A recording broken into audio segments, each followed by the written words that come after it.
And hello again, boys and girls. Welcome back to the channel. It's of course your host Marley Startled, and we're resuming our wonderful investigation as uh, Ambrose Costel. Oh, Harry is his real name. We just finished day one.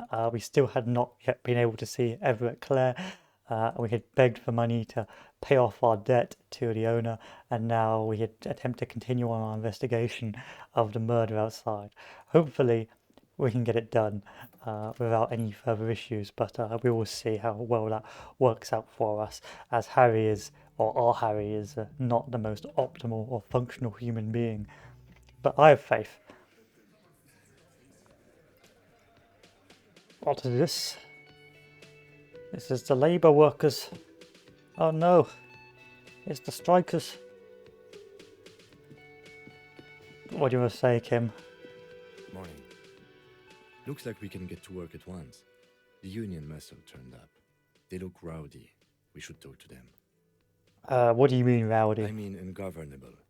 Martinez isn't exactly enthusiastic about the RCM being here. They prefer to be policed by the union. The men who drink beer for breakfast? There's talk of an armed wing of the union called the Hardy Boys, who are responsible for state policing. I think it's them. There's so many of them, maybe we should go for reinforcements. That would just escalate tensions. No captain would sign off on it. Solving one murder isn't worth a conflict between the RCM and the Debarders Union. In fact, even the death of two detectives might not warrant an all-out war. So let's keep a cool head, okay? He's not exaggerating about that mortal danger. Just calmly factoring it in. Your fists clench and your pulse rises. One Fine. more thing before we do. We don't have to talk to them immediately. We can walk right past them, continue with our business. Good. A power move. Purposefully concentrate on something else first. Thanks, authority. Yeah, streetwise. Zoom right past. Do it on your own terms. They're in no hurry to leave. They think they own the place. Anyway, I'm gonna go talk to them immediately. We need to make friends. Maybe they'll give us the speed we need. I mean, help us with evidence. Can I help you? About my Got bill, 20 real. And why? I can't help. Just a moment, officer. And there's no public phones nearby? She's agitated and keeps pulling at the frayed edge of her blanket. The closest phone booth is down the coast. Sorry for the inconvenience, ma'am. He seems to appear genuinely apologetic. It's fine, I understand. Thank you anyway. Now Good day, then, Mom. Everything all please right? don't trouble yourself about me, sweetie. I was just hoping to make a call, but the Whirling's phone line isn't working. The union office probably has a phone, but I can't really get there or to the phone booth down the coast. And Gary's phone is dead too. Why do you need a To phone? let the young woman who's house sitting for us know that we may be delayed. Morel, my husband, and our friend Gary were supposed to get back by Monday night, but they're still missing, and I haven't heard from them. I was also hoping she'd heard from Morel. Oh, forgive me for not introducing myself. My name is Lena. My husband and I are staying with our friend Gary just down the street, but I come here for tea when they're away. Okay, I'll buy. Not more work. That's just it. This isn't like him at all. He always plans his expeditions so carefully. A cold breeze hisses through dense thickets of reeds. Something sweet in it, somnolent. A damp chill goes down your spine. When you look around, you're still in the whirling in rags. You have more important things to worry about. You don't notice this about me, but actually I have lost all memory of the world and myself, and I have no idea what I'm doing. Surely things can't be that bad? You sense that she won't judge you, no matter what you say. Things aren't bad, they're catastrophic. You know where we are, right? A war zone at the edge of the world. We're dead, haunting each other, we're ghosts. Now. She tilts her head as she looks up at you in maternal solicitude. We are alive in a hostel called the Whirling in Rags. And the Whirling itself is in the city of Revachol. Thanks, lady. Yes. And I don't know anything about oh that. my. How would I even begin to tell you? Revachol is the most beautiful city in the world. We're fortunate to be here, you and I. I don't think it is. I don't think we are. I think this place is a hellhole. I want to go home. Probably, yeah. This place ain't good. This place is awful. It's a slum.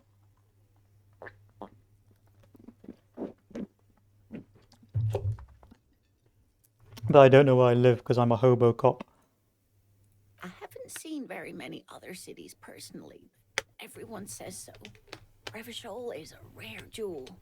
This city used to rule the world, though it has seen better days.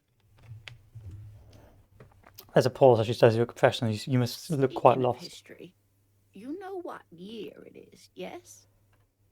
All I know is we are approaching the end times. Perhaps, dear, perhaps.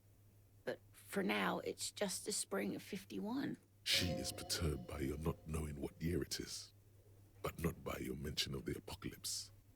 It must be the end times. Thanks, The Inland lieutenant Empire. studies you. I'm beginning to suspect that you might indeed be completely adrift in this reality, thinks the lieutenant. How can it be that bad? Never mind. We're in this now. I'm going to get pulled off the case. Outside, spring rain seeps into the cracks in the walls and the cobblestone streets and into grated storm drains, all the way down into the sewers. Above ground, the first maybells blossom. I can tell that this is taxing for you, so I'll just ask one more question. I'd like to think it's a dictatorship of the proletariat, but something tells me not. Our leaders are fierce warriors who traverse the plains on steeds. We're governed by intelligent machines that perform calculations to determine the freest market. Everyone hustles and grinds like a badass visionary. Radios are being used to control people's minds and distort perception of reality, concealing our true masters, foreigners and women. Cops. We're living under the cop regime. Intelligent machines. Oh, no, nothing like that, dear. Revachol is a zone of control led by an alliance of foreign powers called the Coalition. We have almost no government of our own, certainly no machines. But how come there were cops in? Oh dear, this is troubling. You really ought to know that, being one yourself. There aren't really any cops in Revachol, not in the traditional sense. The status of law enforcement has been a complicated matter since the revolution. But we should stop for today, sweetie. You look like you need a break. Besides, I'm not the best person to explain the big things to anyone. She's scared now. She's realized you really are brain damaged. So how did I? You didn't do very well, dear. It does look like you're having trouble remembering things. History and places. Remembering reality in a word. It's very odd. A sigh. The lieutenant buries his nose in his notebook. But maybe a fresh set of eyes is what the world needs. And while I'm no doctor, such bouts of amnesia are often temporary, so I wouldn't worry too much. Thanks, Lena. She means this sincerely. Worrying won't do you any good. Someone more educated in sweeping matters? No, I'm not an encyclopedia. Of course. Then, I don't know, someone rich maybe. Wealthy people are educated, though I don't know where you would find a wealthy person in Martinez. But thank you, sweetie. You did make me forget about my worries for a while. What's this Just expedition? some field work, sweetie. Morel is a highly trained scientist. He and his assistant Gary are studying an extremely rare species of insect. But they should have returned by now. They were just going down the coast across the waterlock to set a few traps. He said they'd be back on Monday. What could be keeping them? The waterlock. That was broken. Could this be it? The water lock is broken. Oh my. What happened to the waterlock? Probably just a technical Well, problem. Whatever the cause, I'm thankful. To both of you. You've spared me another sleepless night. Don't worry about it, You're Lena. welcome. I hate to ask, but if your investigation takes you to the other side of the coast, please do keep an eye out for my husband. I will try. This will surely lead to a cryptozoological mystery with that extremely rare insect. And if you see him, let him know Lena is waiting for him here at the Whirling. He gets so tangled up in his work that he may not know the water lock's been repaired. And it's cold out there. I'll let him know. Oh, you're such a dear. Thank you, sweetie. What was this rare insect? Sweetie, it's fascinating. But I shouldn't bore you with entomological minutiae. The lieutenant gives you a sideways glance. No, I want to hear about the insects. Screw the investigation. Well, it's a phasmid, technically, but Oh, yeah. Here comes the interesting. where other phasmids imitate sticks or leaves, this one's a living reed. It disguises itself among the reeds here on the Insulindian coast. Hence its name, the Insulindian phasmid. Perhaps you'll end up co-discovering the phasmid with us officers. She looks in your eyes and nods thoughtfully. There's a touch of awe in the way she enunciated the creature's name. To be honest, this animal sounds like a cryptid. You wouldn't happen to be searching for some kind of gnome of Jeroma, would you? I smell pseudoscience, he's thinking. Not a big fan of that. Doesn't believe in this giant stick insect. It's simply elusive. So much so that most establishment zoologists doubt it exists at all. Establishment. I thought so. Is it valuable? Oh, I doubt it. No one gets into cryptozoology for the money, sweetie. Does it have cool powers? Yes, it can blend in almost perfectly among the reeds. It's how it's stayed hidden all these years, centuries even. Why do you think it's around here? Some teenagers making out in the reeds saw one. They didn't know what it was, of course, but there was a brief article in a local newspaper about their encounter with a ghost insect that looks like the reeds. Gary sent us the clipping. Good to know. Interesting. Maybe the phasmid made the teenagers make out. Indeed, maybe the phasmid made them make out. I doubt it. It's not like teenagers need much encouragement in that regard. So newspaper clippings is all the evidence you have. Of course, most phasmid sightings turn out to be false alarms, but their description matched the Insulindian phasmid perfectly, and they didn't even know what they were looking at. Enthusiasm has wiped the worry from her face. Her eyes sparkle behind her glasses. You seem really excited about this I insect. suppose I have something of a personal connection to the Insulindian. Okay, why is it so phasmid special? here. I'm afraid I'm not explaining this very well. The It woman's is face flashes very with embarrassment. special. Morel can explain it all much better. I wish you could hear him describe it. Fine. Good to know.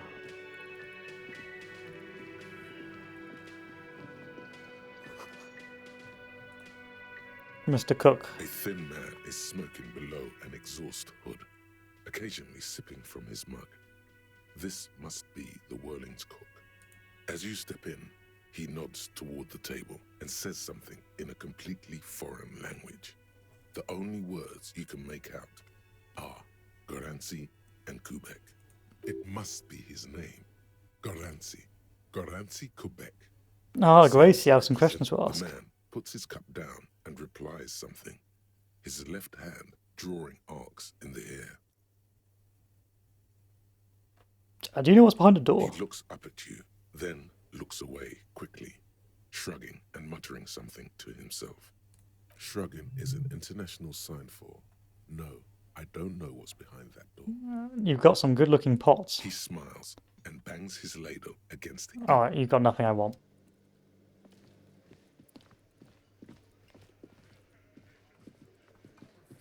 There's money here. I'll take that. Steal the cash. It's a bowl.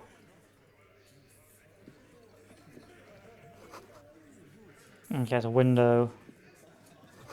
There's the men in overalls. Let's talk to you first. Let me handle this. The woman says to the crowd in the mess hall before turning to you. You seem a little different today. Less hospitable. You are far from home, Lieutenant. This isn't a district known for its love of self-proclaimed militiamen. You're right, Lieutenant. She did seem friendlier sitting on the corner. Not a muscle moves. It's a twist. She's not a gardener. But her Problem, eyes trace case solved. yours, stern You are looking for Titus Hardy, who you think has information on a murder the RCM is investigating. You want to interview him. She points at a man standing in the middle of the room. That's Titus. Talk to him. But know this. I'll be keeping an eye on you. No strong arming. Nothing official. The District of Martinez does not recognize your authority to make arrests. It doesn't matter if you recognize our authority. We will make an arrest if we have to. She says nothing. Her glare speaks for her. Why are you so aggressive? Aggressive? You make your living enforcing violence. These people are just dock workers. So you were spying on us, and now you represent murder suspects. Just dock workers. Listen, you moral intern lackeys. You're a mob, enforcing the unlawful privatization of Revachol.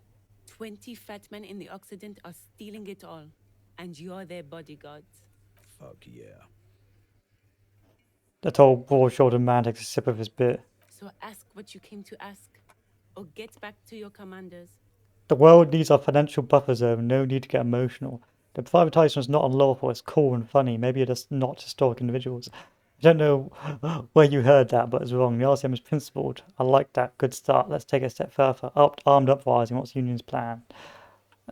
It's cool and funny. Maybe it is not. Yeah, it's a meme though. Privatization is just a meme. I don't need privatization peons from a rent-a-cop. Just do your job, ask your questions, then get out of Martinez. What's your role? Obviously, I'm a lawyer, a legal counselor for the Dock Workers Union. I've gone from I a would gardener urge you to a lawyer. Consider what you say to my clients. Wonderful. Well, I want to talk to you. What you want is of no significance, officer. Don't test your authority. In Martinez, you are no one. I saw what you were thinking. You want to say, what are you going to do to me? Don't. Just because it's in your head doesn't mean you have to say it.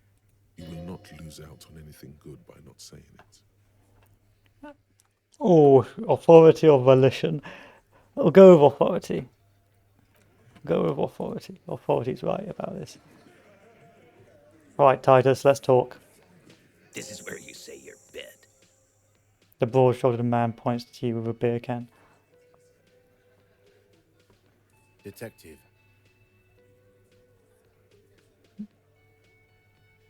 Don't say anything yet. Hey, dipshit. You hard of hearing or something? The boss man's talking to you. Cross your arms. What, is he fucking kidding? This guy high or something? The little guy looks at his mates in disbelief. Hey, asshole, up here. We're talking to you. We're looking for Titus Hardy. The lieutenant turns to the broad-shouldered man near the table. We need to talk about a hanged man. Oh, this is about him. A real looker, that one.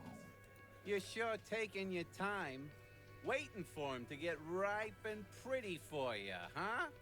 Oh, he was a real pretty boy by now. Real hot stuff. Letting out that pretty boy smell. Time to go to work in the shit factory! Easy, boys.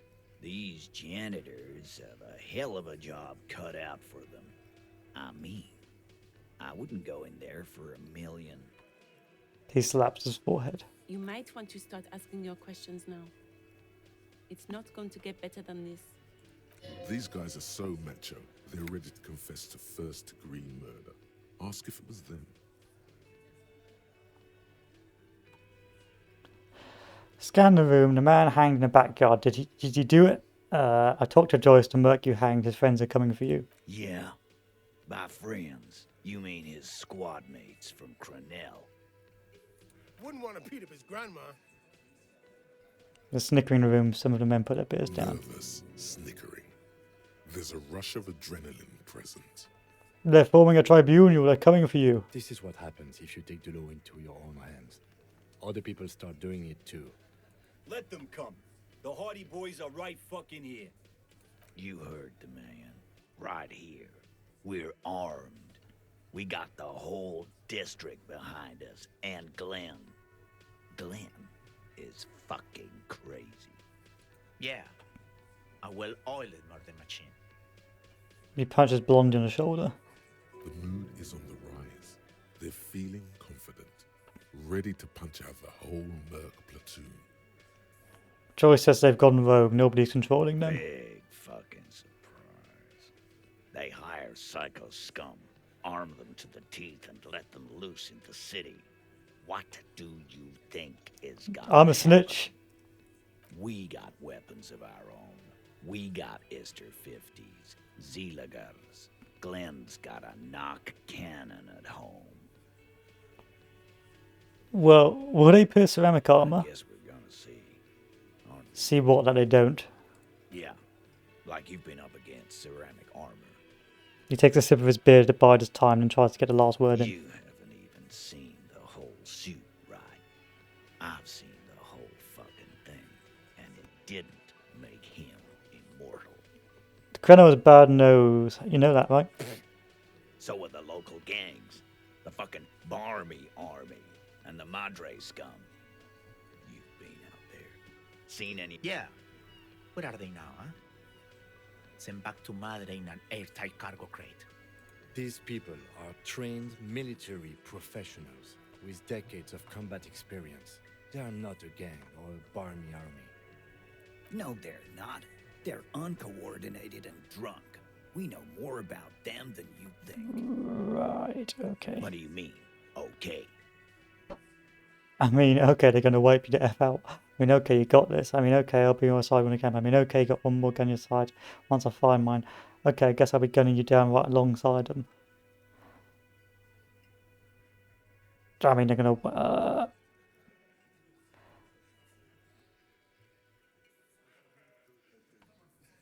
I mean, okay, they're going to wipe you the F out. No, they won't. Get out of here with your negative energy. He really doesn't like you ruffling their feathers like that on what might be the eve of battle. All he means is that the situation is serious. No wonder you cops get shot to shit every day. Can't go to war with an attitude like that. Time to scan the room. No. I's here. You got business with my boys. You got business with me. The boys are too eager to please him to keep their mouths shut. You're gonna get a good head count here. Just wait. Yeah!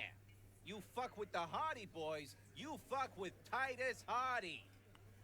Shouts the scrawny rat-faced man, 2 teeth missing in the front. Relax, Dennis. No one is fucking you yet. Says the 40-something man from the corner with a plectrum hanging from his neck. Yeah, Dennis, calm down. No one's fucking you, you stupid fuck. A blonde man in his 30s agrees. Let Dennis enjoy his fucking, man. We don't mind. You notice gang tattoos. This man must either be Mesk or Samarzian. Yeah. You're not even being fucked, Dennis. It's a fat guy called Angus. Easy, fellas. We got company. Let's see what brings the cop around. Too late. You already scanned the room. You got a pretty good picture. A picture of what? Of the actors here. You could take another look at the tracks in the mud on the crime scene. Compare it to these guys. Did the man hanged in a bucket, did he do it? The pretty boy.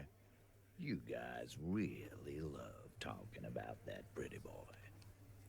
Funny. But my partner and I have a serious matter to discuss with you. I have spoken to the dead man in a bizarre occult vision. That is fucking bizarre. A magic man. A goddamn magician. He shakes his head. The lieutenant waits for your reply, patiently. The lieutenant waits for you to reply patiently. His foot taps only a little. Honestly, the occult vision was too confusing. He said love did him in. Well, fortune teller. You might be on to something. They don't just end up in trees for nothing. There was a speck of truth in there for him. You accidentally touched something. We had something else, beside the occult vision. He turns to me. We had to have something. His foot tapping has become less patient now. Why is there a container belt around a man's neck? Container belt? Like we use in the harbor? Yeah. Because we took it from the harbor where we work. Then we went out back and used it to hang him. As he speaks, his fists contract, going through the pulling motion again, savoring it. We did this Together. All of us. Until he was dead. That's why there's a container belt around his neck. There's a catch hidden somewhere. He didn't confess so that you could take them all away. It's too simple. That's it. The game's over. We've got a perpetrator now. No, you don't. What you have is 7 honest men who thought it forthcoming to tell you what happened, so that you don't waste any more of your time. You murder him just for that. No remorse. How many people have you sent to the Shays? Ever felt remorse for them? Or send them to Reunion to rot. For 20 years. For life.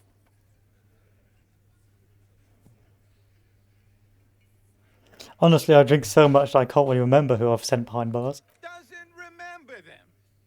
He just forgets. Are you hearing this, Titus? Ain't no use keeping a stiff catalog in your head. That's for sure. Who called the Are shots? you deaf? There will be no singling anyone out. You can't arrest a Hardy Boy without arresting all Hardy Boys. Do you think you could do that? Do you think you could arrest them all? No, but seriously, who calls the shots around here? Who do you fucking think does? Point at Fat Angus. The biggest animal dominates the herd. I'm guessing it's a big one. Gangs usually run by the oldest, the biggest animal. The sweaty man turns red and looks first down, then around him, apologetically. It's not the fat ass. Titus runs the Hardy Boys, genius. That's why we're called the Hardy Boys. Ain't that right, fellas? I think you got your answer, Mr. Law. Yes, there are some administrative differences. But on that night, they all acted as one man. How does hang instant occur? You don't have to keep answering his questions. The fixer turns to remind Titus. I know, Lizzie. Relax. We killed him last Sunday night. Seemed like a good way to end the week. How long have you known the victim? Known him? We don't associate with scum like that, asshole. Yeah. Who do you think we are? Quiet. He came around about 3 weeks ago when that Pines cow first sailed into town. Happy? By the Pines cow, you mean Joyce Messier, the representative for White Pines? The same company you are striking against?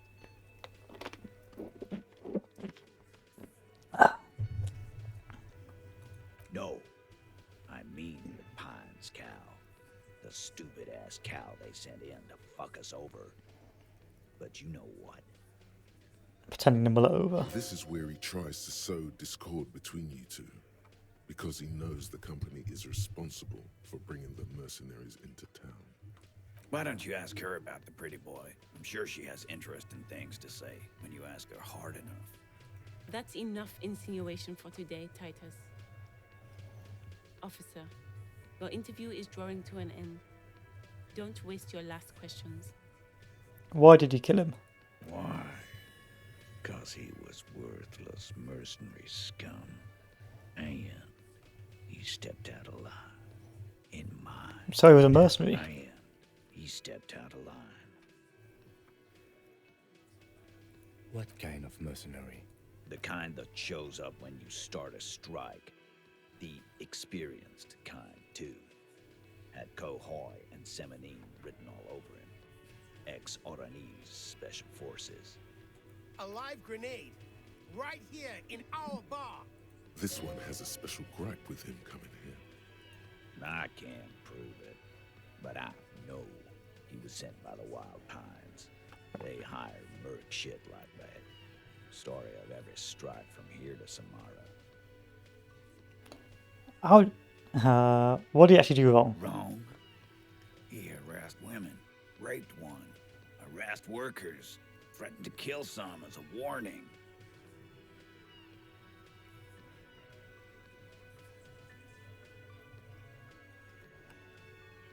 Interesting stuff.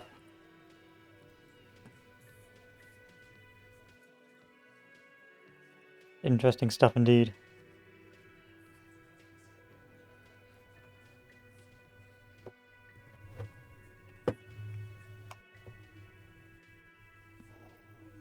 My mic playing up. We have to turn this down a bit.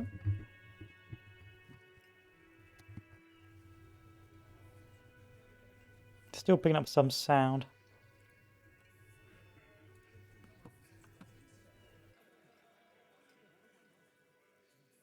Okay, now it's a little bit better. There's a slight unease in him, suddenly. He regrets mentioning the rape. To kill us all, if we don't open the gates, if we don't let the scabs in, if we don't bend over. And that was before he started coming here. Yeah, he said it was his favorite joint now. Started coming here every night. Drinking, grabbing girls. Grabbed one of ours mid-karaoke, right there on the stage. He grabbed someone? Lieutenant's trying to make sense of the flood of information. Yeah, this girl's on the mic. A beautiful girl, young. Gets into the second verse of Lover Lake. The fucker grabs her legs, starts screaming.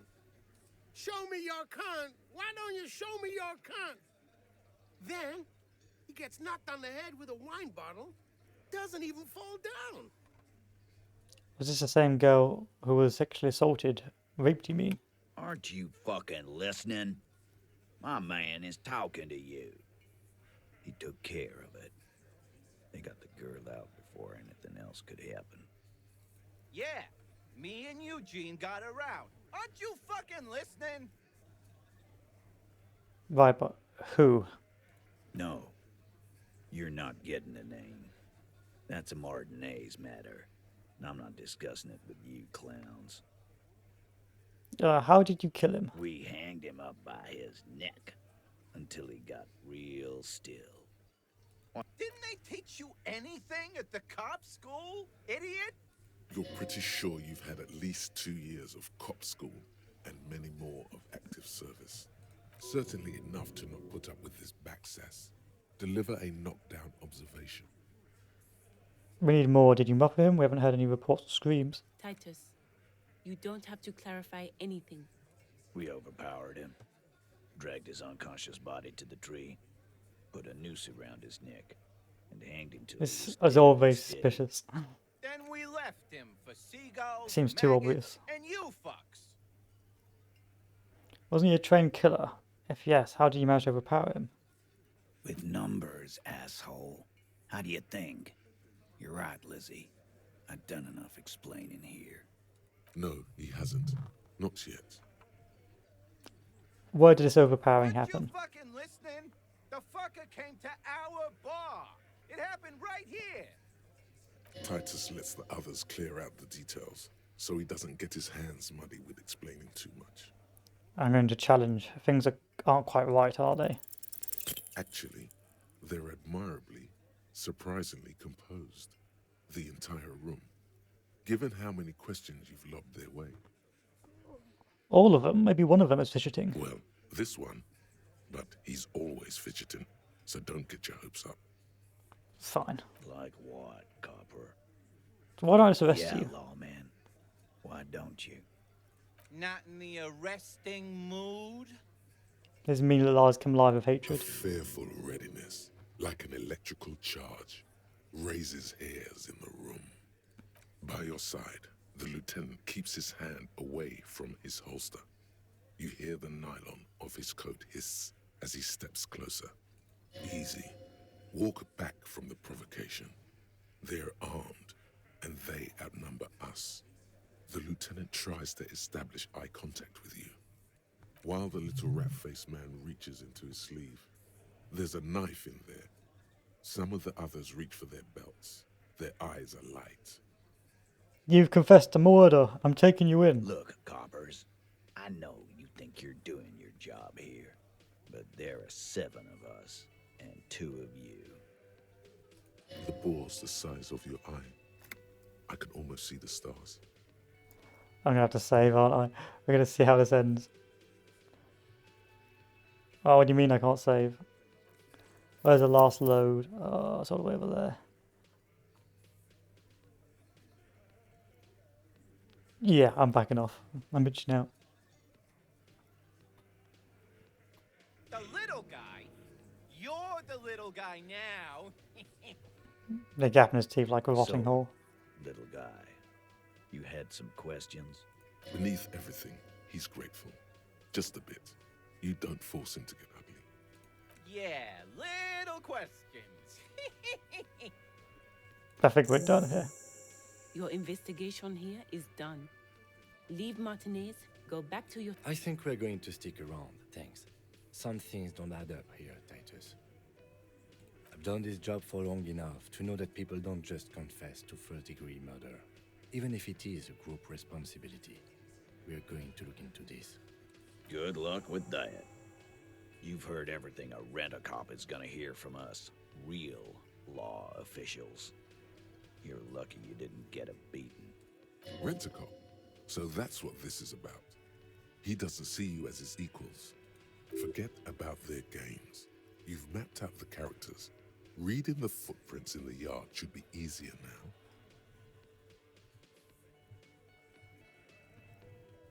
Establish authority. Establish authority. Yes. Authority. Feverish thoughts race through your mind. I'm the only thing keeping this town from going to hell and you're not helping. Kim, I need your gun. First, you tell me someone's been raped and then you say who? That's bullshit. Kim, give me the gun. Why? This is not what he thinks it is. This is a great idea. I'm afraid it's not what you think it is either. Everyone calm down, it's only a demonstration. What in the name of fuck are you doing? But I don't want to give you my gun, not after the last time. The fuck is happening, Titus? What are they whispering about? I need the gun, Kim. Easy, Shanks. I want to see where this is going. Trust me, Kim, I am merely flesh. Merely what? The pressure in the room grows to a boiling point. Be careful, it's loaded. Ian holsters and gives you his firearm. Good. Now put it in your mouth. Oh god, put it in my mouth. What are you doing?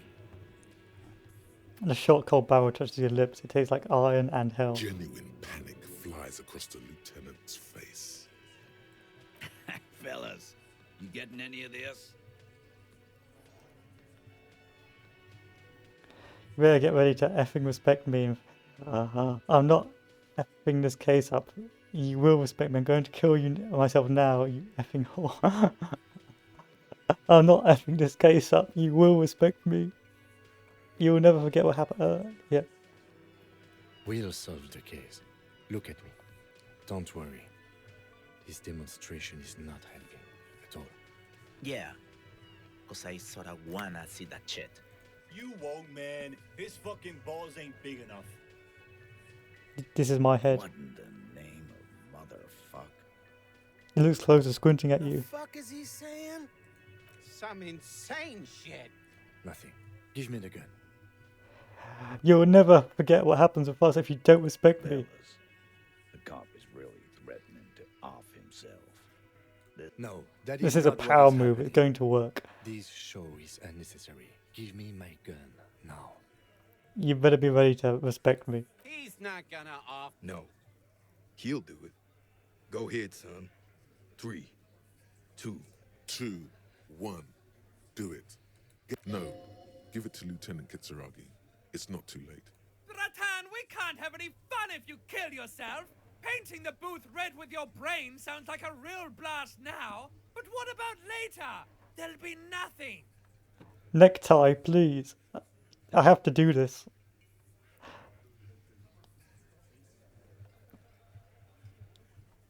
Alright, give the gun back. Thank you. Nothing to worry about here, people. My partner likes to play these jokes. He's what you call dark. He is infinitely grateful to have that gun back on his belt right now. Dark? What the fuck was that, you carnies? We haven't seen RCM in 4 years, and this shows up? I knew he wasn't gonna do it, though. I knew he'd pussy out. No. I still have my money on him. Sooner or later, he has that look. Alright, let's go back to normal. Let's pretend this never happened. Haha, everyone. Did you like my funny joke? You effing... Oh, I know it. Do not think your failed suicide attempt will win you any pity from these men. Do not expect them to forget it soon either. Again, it was a dark joke. Maybe we should go for a little walk, Joker, before we continue. Jogging around seems to... Yes, get the serotonin running. Keeps those bad thoughts away. Again. About fucking. I'm going now. I'm glad I've established dominance. Sounds like you're the suicide cop, with his finger on the eject button, ready to let go of this life. But guess what? You idiot. You don't have a gun or any bullets. You've made such a big show out of it too. You feel like everyone basically expects you to do it now. It would be the honorable thing to do. It would really show them. This is totally me. Oh yes. It would be so sweet to taste the barrel once more. That sour metal. Maybe there is a way. Not yet, but stick with it. Keep going dark, and it'll finally click. Indirect modes of taxation. My cop is a mess. He's an absolute mess. It's Turns odd out and those depressing financial at the same oversight committee time. Gangsters stuffed millions of hard-earned dividends away in the last place anyone thought to look. The hearts and minds of everyday Riversholians. You need to spread that deregulation gospel to the people. Tell them about that foreign fare tax. Preach that 98% gross burden. Preach it, preacher man. Set the brothers free. Taxes are racist. Thank you. I need to go. Oh, he wants to talk. What in the name of hell was that supposed to be? Lieutenant is gritting his The teeth. theatrical suicide attempt. We need to talk about it. Do we have to? We do. I was able to recontextualize it as a dark joke. I will not be able to recontextualize it the next time. I understand you sometimes employ extreme interrogation tactics, but I want you to understand that was too extreme. We can't have RCM officers going around putting guns in their mouths. We can't afford to have that image. Few institutions can. I wish to embrace the gloaming ahead of time, the undoing of atoms cold to me. The gloaming? Now, that's exactly what we can't have. Couldn't have put it better myself. I will need to recontextualize the hell out of that. Come on, Kim, you need to have faith in Now my let's go. investigation And techniques. let's keep I am a guns out good of cop. our mouths and not say anything about any I am a gloaming or good any- cop. Tremble. The time is now. Taola. What time? Time for the show. For Taola. The hallowed time of fear and disintegration. A countdown has begun. All will collapse on itself. The world will disappear into a single grain of blackness. All sound will be muted. All life will scream. This is because of the insane world-ending things I've been saying, isn't it? Yes, you spoke the words of the Palindropos and the houses of Pericarnassus. Items, people, even words will tumble. All will lose its meaning in the coming years. That is why you mocked yourself. I'm a little afraid. So you should be. The world island crumbles at your feet, and in the far plain, Palindropos. You sure it's not a coping mechanism? It's totally also a coping mechanism. Yeah, I'll opt in. The face of the woman fractures. There will be herd killing. We all become vapor. That... Oh, it's all falling apart. My detective is collapsing. I need to buy some anxiety pills. A small cabinet on the wall is filled with various medicine bottles, nasal sprays, and blister. Okay, here.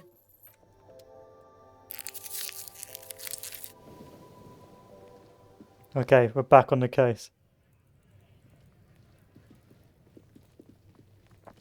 This is perfectly fine. We're a healthy cop. There's nothing wrong with us. I mean, if you look at our thoughts, we've got the shit compressor, the anti-object task force. We're a hobo. We got it together. While also being some sort of superstar, hard right-leaning liberal who hates objects. And soon we'll be the cop of the apocalypse as well.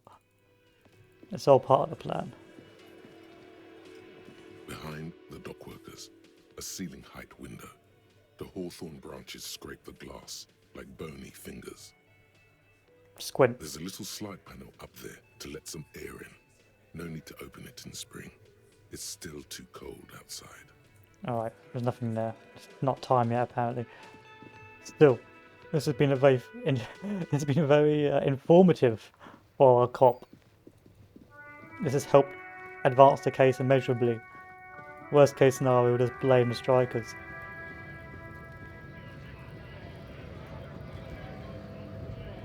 Right to work! Right to work! Shame on you! I have some questions. Things are busy enough. You going to waste less of my time? Maybe. The hulking man oozes stark skepticism. I think you may be able to help me decipher these tattoos. Don't think so. Suddenly, this feels like a really, really bad idea. It was on your kernel. Wordless, he takes the photo and looks at it. Grey eyes dart back and forth on the glossy surface. His face is unmoving, hard as a stone, but beneath it... Fucking loincloths. Really did him in. Loincloths? Yeah. He's clenching his teeth. There is silent pressure behind them. Okay, do you know what a tattoo means? He points to the tiny star in the web of lines away from the man's heart, almost from his stomach. I can tell you what this one means. Only one. Yeah, tell me. Our colonel is deep in the bush here. Deep in the fucking bush. In Benital, 41. Monsoon season. He's on a reconnaissance mission. He's spent a month behind enemy lines, scouting kipped villages. Nothing but fucking bugs and snakes for fun. Men are getting restless. There's talk of switching employers. He licks his lips as if drunk suddenly. With some strange emotion. This is about to get really graphic. Last moment to back off. Don't interrupt. Our boy. He's only a captain then, but he knows how these men think. If they don't see action soon... His voice goes strangely quiet, a long, long way from the right to work. His gaze pierces the paper. At dawn, he comes upon two kips, breeding in the bushes by the river. Or maybe they weren't breeding. Maybe they were just making eyes at each other. I like to think they were breeding. Alright, time for some war crime atrocities. We shot the boy. He was useless, but the girl, she was nice. A little fat, you know. Yeah, time for some atrocities. She was quite the entertainment for the week she lasted. Expired in the hands of Sarge Mason. The kind of guy who'd make Chief there shit his pants and cry like a bitch. God. Mason couldn't let go. Cut the tits off. Oh, that is pretty fucking dark. And fucking ate them. Drowned in a creek a week later. Spirits my ass. Something stirs in your stomach. There's a word on the tip of your tongue. Colorless, odorless. It's... evil. You bet it was. What is evil? It's just nature. This guy used to say evil is when nature and spirit meet in the wrong place. You were there? No. I was in the domain. In Jamrock. Being a bouncer. Not really a scab leader, are you? Fucking mask is getting sweaty. I want to take my mask off. He shrugs. He's under orders. And orders are orders. Can I have it back? Go ahead. All right, now. Free commerce! Keep the goods flowing! You're hired by the Wild Free-fall of Pines. commerce! Don't talk to him any longer. Just Is there a tribunal being convened by any chance? fucking His giant chest deflating and his mouth slightly open. How about you fuck off now, huh? Okay, of course. He looks at There me. could be weapons aiming at us right now. Somewhere above, in the buildings. The other merc. Don't push this, he's thinking. This is not the time. Oh, I'm backing The off. man's breathing steadies, but his eyes are still narrow. Slowly, he's trying to get his right to work dance back on. What's the We goal were here? promised work. We'd be in the main gate's locked. Oh, I already don't know mean this. the scrawny. Yeah, bad. I don't know how the Union has a. Why don't you? It would be better. No.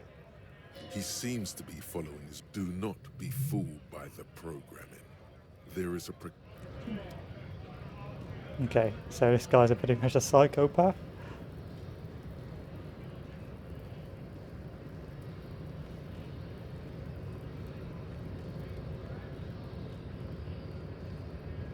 Measure head. The unpromising race pupil returns. I will come back to you.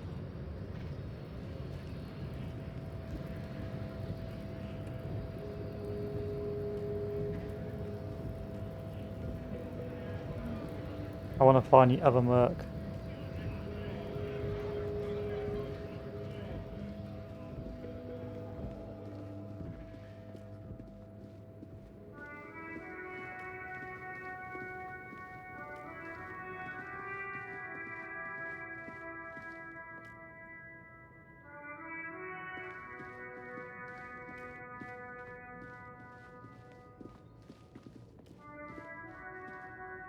We're hitting dead ends. This is not good. I may have to embrace the racism soon, just to get through the front gate.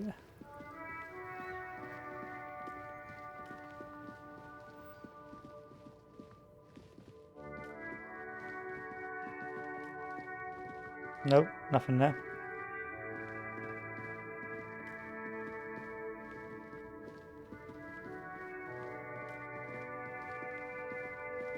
Oh, I've learned you can shift walk, but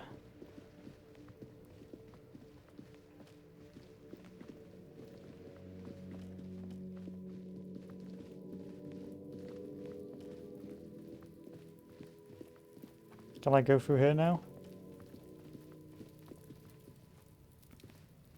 An inconspicuous pile of the roofing I need material. perception.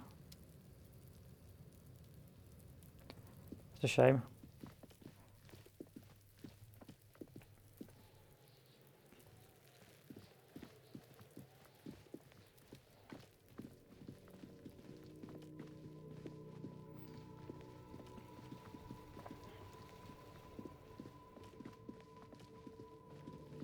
It's time to take the risk.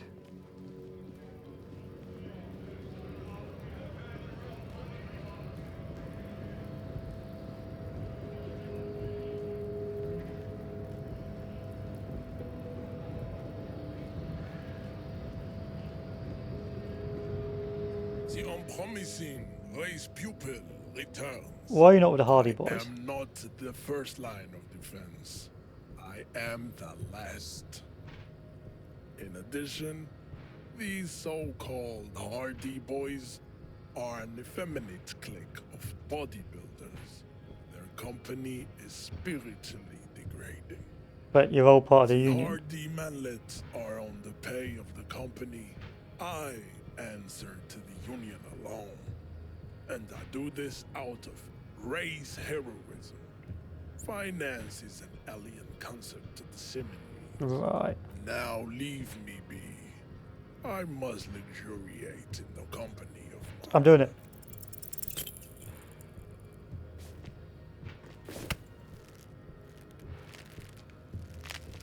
It has happened again. The type. Another fit of criminal. I'm a degenerate alcoholic. Now go before you enter cardiac arrest. I need more Stop physical stuff. You are making us. I'll never stop. I will never stop. I will eventually knock out Measurehead.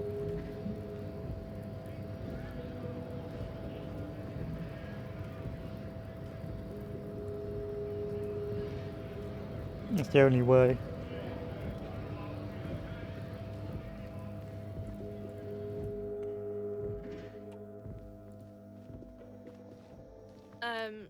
Is this about the questions again?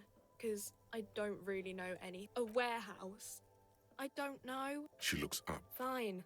For it doesn't have a warehouse. Just a little back room here. Okay? Can you tell me anything about this reality we're in? Reality? You mean what reality? Economic reality? Tell me about the economic reality. I don't really know anything. I mean, I'm 15. 15 is an excellent time to learn about the economic reality. Yeah. That's why I'm working my arse off in Frit. So I guess, like, that's economic. What about physical reality? I don't know. What about it? There's nothing there.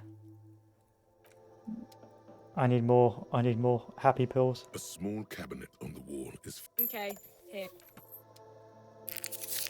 I need to dose up more on drugs.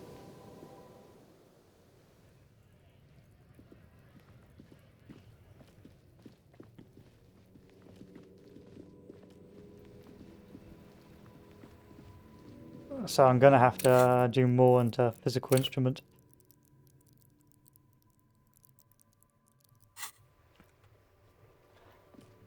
That's the only way to succeed. Excessive violence. Maybe I could break my way in here though.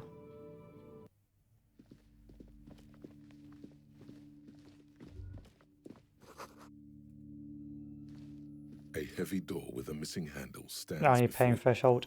Physical violence and pain threshold. Oh no. I have to have faith. Hello.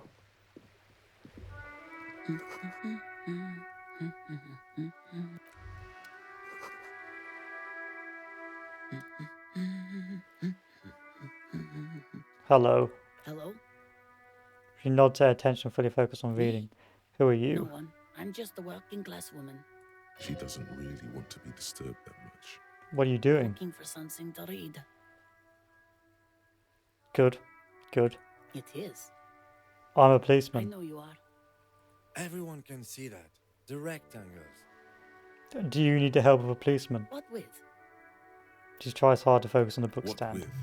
A lot of things. For example, people tend to go missing. Maybe your husband is missing. My husband? No, he's not. So where could he be? I don't know. At home now? Out drinking with his friends? Working? Where is this going, officer? So what I'm hearing is that you don't know where your husband is. Yes, but...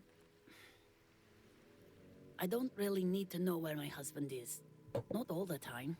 Wouldn't you like to? Mike, stop, No. please, Harry. Harry, stop.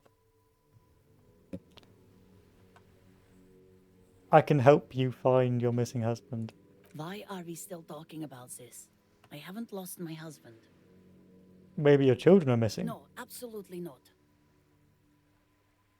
So where are Are they? you a policeman or a nanny? Please, what do I want? Where are They're they? not missing, sir. You know where they are. They're at home, smoking. They're at home, right? Smoking cigarettes. What? That's just... My daughters are perfectly fine. They're with their friends down in Shamrock. There's nothing to worry about. They're almost grown up now anyway. They're past the age they need me protecting them from everything now. I'm afraid the danger is greater than ever. Tell me, how old are they? My youngest girl, Jolie, is just shy of 16. Jenny, she is turning 18 next month.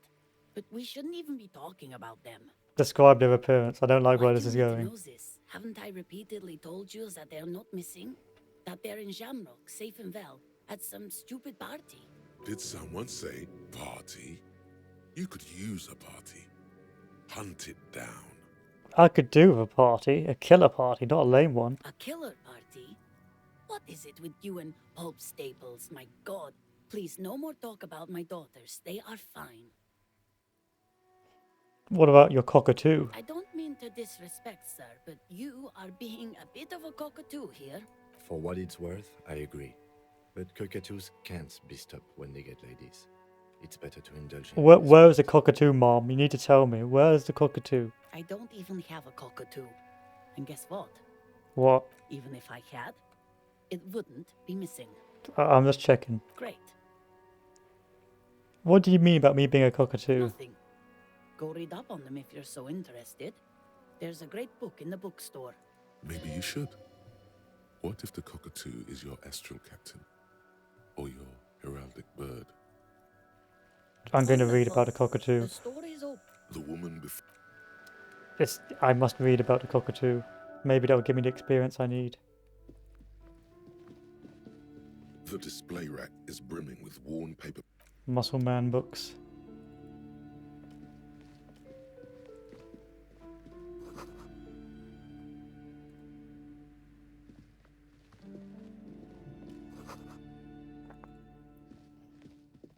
You thought this was going to be about investigating a murder, or you're sadly mistaken. These shelves are overburdened with books from the same series. You see, the plaque on the shelf reads, Biographies of... This bookstore is not strictly about crime, romance, and biographies of famous people. There's also a wide range of paranatural literature. Amidst the various books, you find what the point of the book, and many others on this shelf.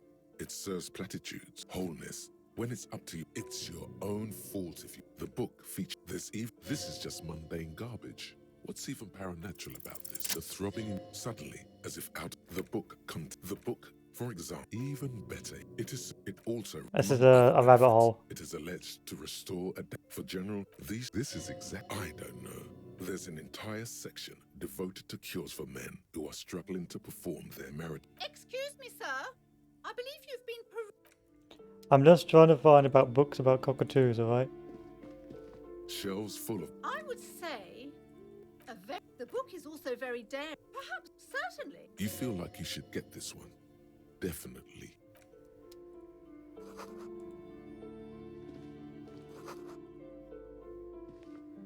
Tome of Fascist Magic. Mom, I need the book about the cockatoos. A small mountain of colourful board. Stop resisting. The display rack is brimming.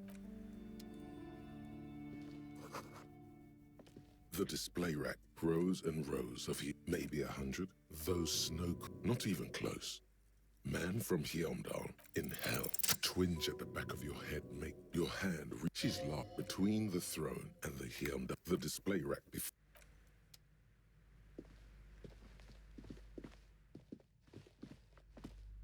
Hello again, esteemed officer. Ah, here we are. I'm looking for a book about cockatoos. Book about cockatoos? There should be one upstairs, right next to the shelf of... Thank you.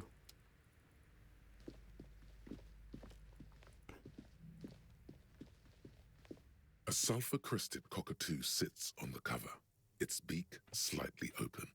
It looks as if the bird is calling out the book title, From A to Zurich, a guide to a well-behaved cockatoo. Flip through the pages. Turns out that there are so many different cockatoo species, and they all have behavioral problems. You don't have behavioral problems. That's garbage. You're cool. What about this guide to It's a cockatoos? must-have if you own a cockatoo. I've heard they're quite capricious. I'm stealing a book. You wait for the storekeeper to be distracted. When she's not looking, you haul the tome of cockatoos into your pocket. It's quite a challenge, but eventually, the guide to the cockatoos is yours. Splendid effort. I must read about this guide.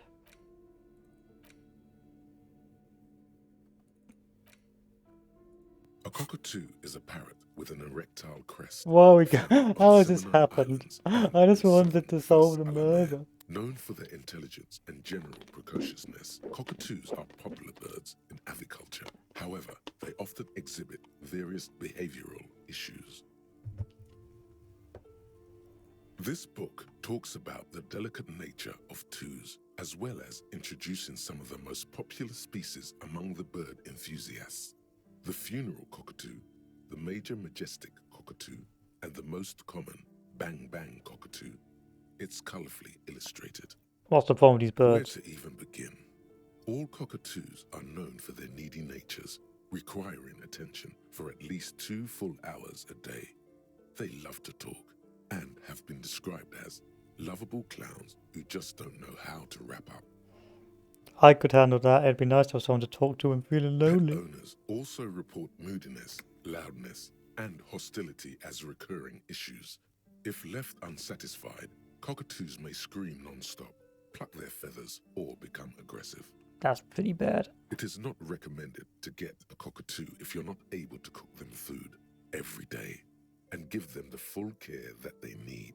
These birds will never understand that you have a life of your own. But there's got to be something great about cockatoos. You're right. Cockatoos are magnificent creatures. They love to perform, cuddle and show off, and will even scream for fun, often as loud as up to 135 decibels. What about the Despite Bang Bang its Cockatoo? banging name, the Bang Bang Cockatoo is actually the shyest of the species, common in perhaps the Funeral most cockatoo. of this. Yes, but all those cockatoo species are so different. Which one are you? I'm the Major Majestic.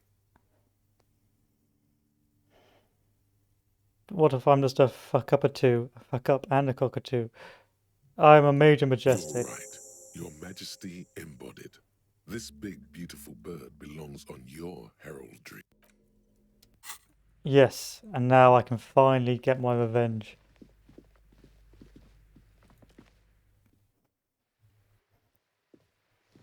I finally am ready. I've read the book about cockatoos. I know more about myself. Now I can knock out the giant racist.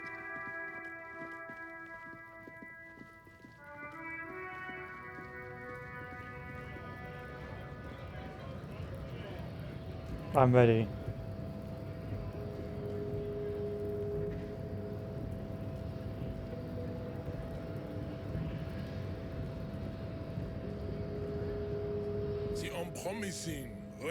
I need another physical instrument.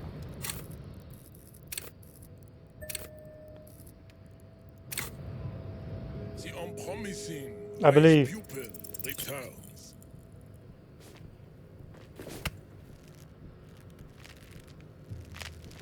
It has another fit. I'm a general alcoholic. Now go before you enter. I've just tried to knock this guy out like 3 times. I keep coming every day to try and punch him in the head. And he keeps beating me up. It's not fair.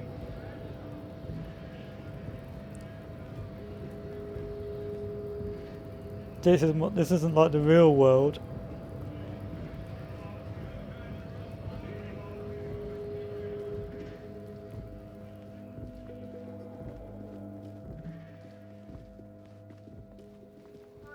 I suppose we'll just have to investigate where else we can investigate. Hello.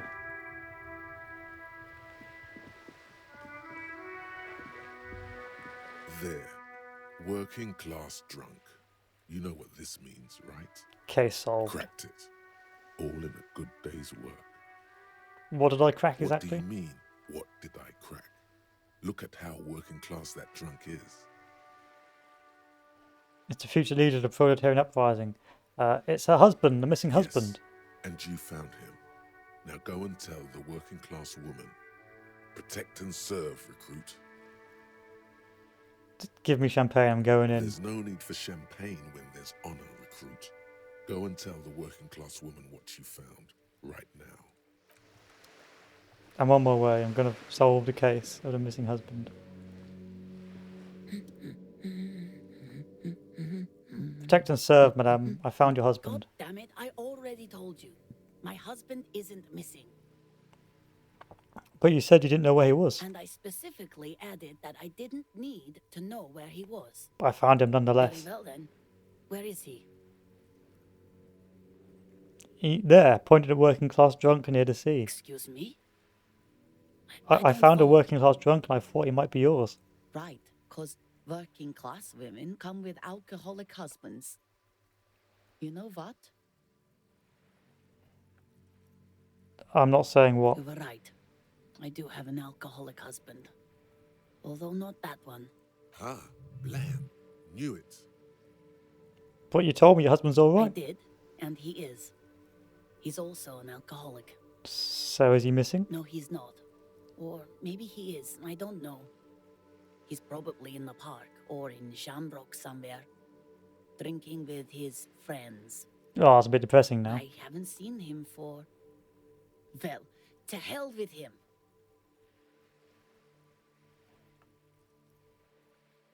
Don't worry, I'm going to find him and bring him back. She sighs, but you can detect a slight hint of gratitude and relief from her face. All right, go ahead.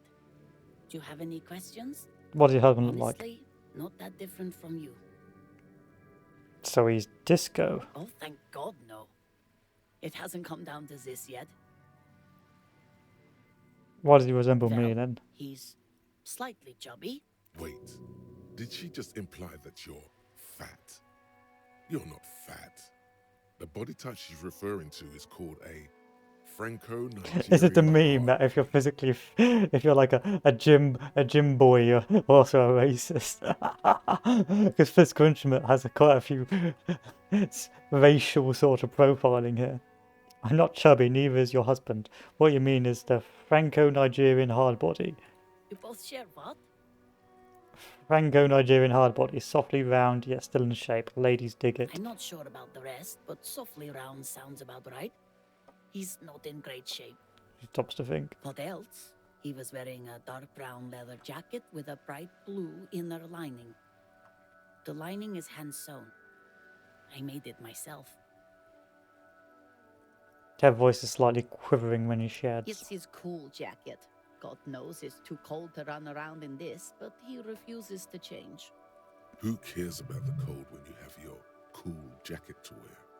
You can completely sympathize. You're right, composure. I even tried throwing it away once, but he just dug it out of the bin. Can you believe it? Well, if the jacket's really that cold, I can totally understand. Well, what can you do? I hope that at least that extra lining helps him keep warm at night. I wouldn't like him to catch cold. When did you last see him? Yesterday morning, he went to the library. He went to retrieve my book, and he promised he'd walk straight back home. Because we talked about this. We talked about not wandering off again. I don't know what to do. I honestly don't know what to do with his addiction.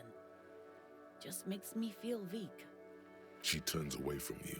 So you are... She genuinely wants you to know. Yeah, I'll bring him back Thank you. home. Please do. I'm sure he will too. I will. Of course, officer. Found a As I- cockatoo. Excuse me? I went and read up on them, just like you said, and I've decided what kind of cockatoo I am. Want to know? I don't know. The most talkative one? I'm a majestic cockatoo. The what now? The major majestic cockatoo. It's the most impressive You one. truly are one strange cop, aren't you? She slowly shakes her head. I have a strange cop offering to find my stupid husband.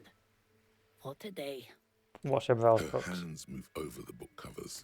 The tips of her fingers look rough, stained with yellow. It seems like she has spent a lot of time at work, smoking. An array of neurons fire up with joy. Bum her a cigarette, lest it turn to pain. No, I don't. You smoke. I know it. Why do you think that I smoke? I suspect I may possess supernatural abilities. No, you don't. Just give me a cigarette, please. I already told you I don't have any. Go bother someone else. She's lying. She's goddamn lying. She has smokes. Give me some cigarettes. Don't lie. Sorry, officer. Please, just give me some cigarettes. Sorry, officer. Do you know I can get a new From pack? the kiosk? She sighs. So, altogether, we have harassed this woman. Come back. Accused a random drunk of being her husband. Then promised to find her husband. Explained to her that we're a cockatoo. And then asked for some cigarettes off of her. In an intimidating manner. Roundabout, I would say we're pretty good cops.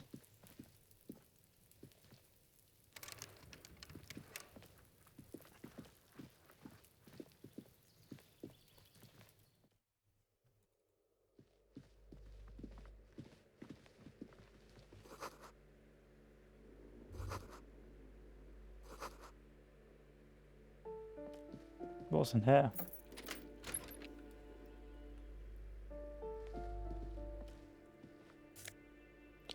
Drugs? Alcohol. Shower curtain. Money. Not enough to pay the rent.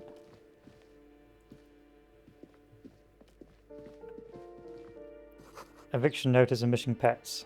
A plastered on the wall.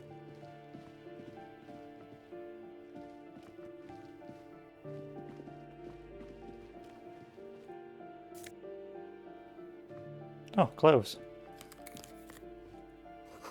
This box is filled with cleaning chemicals. Smells like laundry detergent.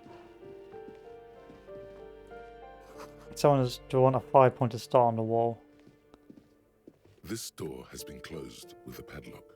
A chalk-drawn number on the board says number 11. Let's knock on it. Reply. Examine the padlock. It's a solid lump of metal, but the shackle is deeply corroded. A solid pair of chain cutters would make short work of it. Time for a little snip snip. You seem committed to it, so go on. First, let me leave and put on the chain cutters. Yeah, we've got the chain cutters. This door has been closed with a You just gotta believe. The shackle snaps like a twig, and the lock falls to the floor with a little thud.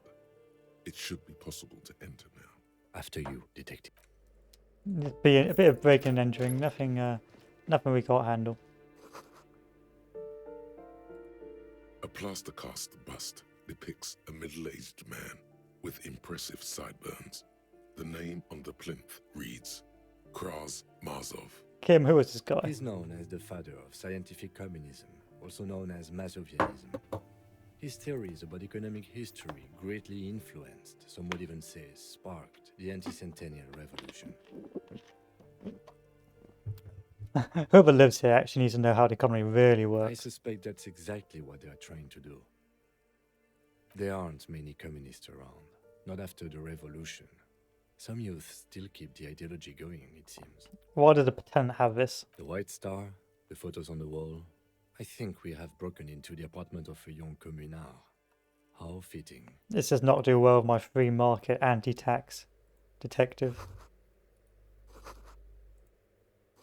Revolutionaries love to pose with their guns. Photos of revolutionaries posing with their guns.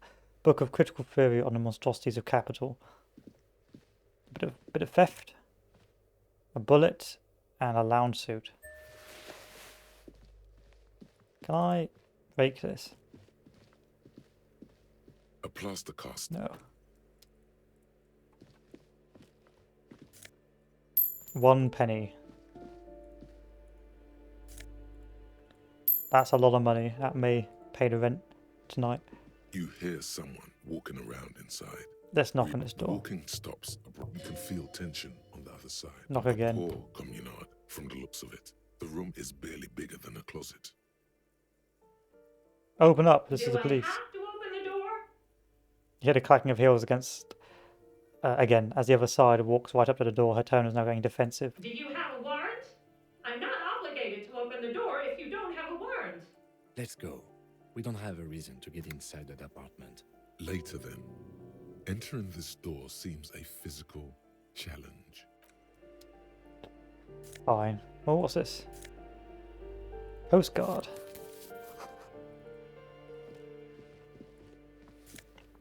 More money. The lady that wouldn't let us in the other day. Give me a moment. An elderly woman is leaning on her broom, her knuckles white as bone. She seems to have difficulty breathing. The cold never does any good for my bronchitis. She sneezes into a dirty handkerchief. This woman's health is failing her. There's not much to do. Not in this damp. Should I call a doctor? I'm fine. Fine. Don't you worry about me. She starts coughing, red spots appearing on her cheeks. Now, what do you want from me, policeman? I'm looking for Martine Martinet. Oh, you'll find plenty of Martins here. Don't you worry. No, you don't understand. I'm looking for a real person named Martin Martini. He told me he's Martin Martini. Pea-brain. Someone played a trick on you. Martin Martinez is a name for anyone who comes from Martinez, like Tim Jamrock or Raoul Ravachol. Oops, you really didn't get the joke there. I thought it was obvious. Anyway, officer, we don't have the witness's name. What about the young male in his mid-20s, dark hair, skinny build? Yes, yes. I know who you mean. The scrawny boy who's always smoking like the devil, right? She looks at the end of the hallway. Somewhere in the building, a child starts crying. You hear a radio tuned to a talk show and someone taking a shower. What's he in trouble for? He's wanted for murder. He's going away for life. He's actually not wanted for murder. Oh, we kid. just want to talk with him. Talk?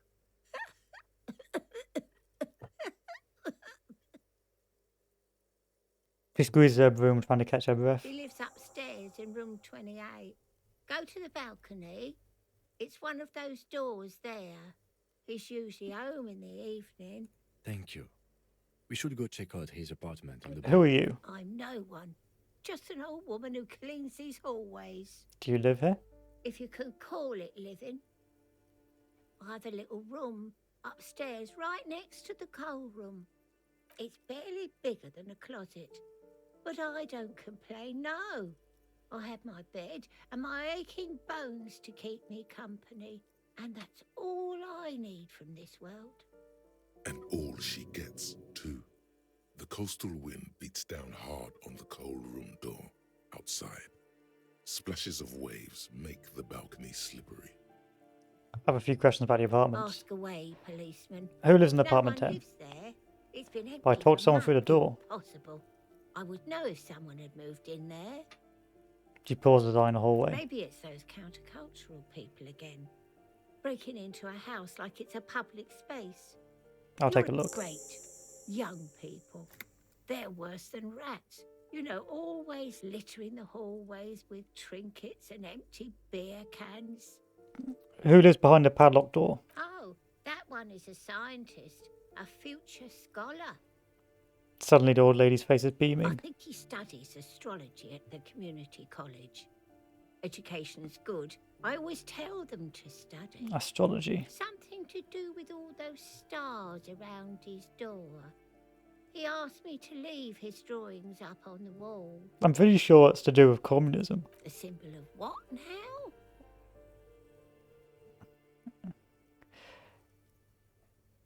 It's a symbol for contributing to the demise of a noble state in the name of some made-up word of equality. It's for loons who have no idea how the economy works. Economy?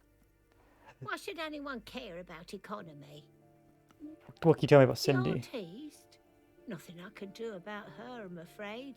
She ruins the walls faster than I can clean them. Still, She leans on her broom. she leaves an old lady to her business. That's all, thanks.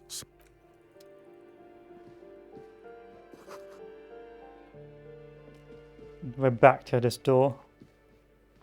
You hear someone walking around. Did you break in here? Excuse me? Of course not. Scare them. Suspected of some big crime. There's no sweet talking your way in there. Be official.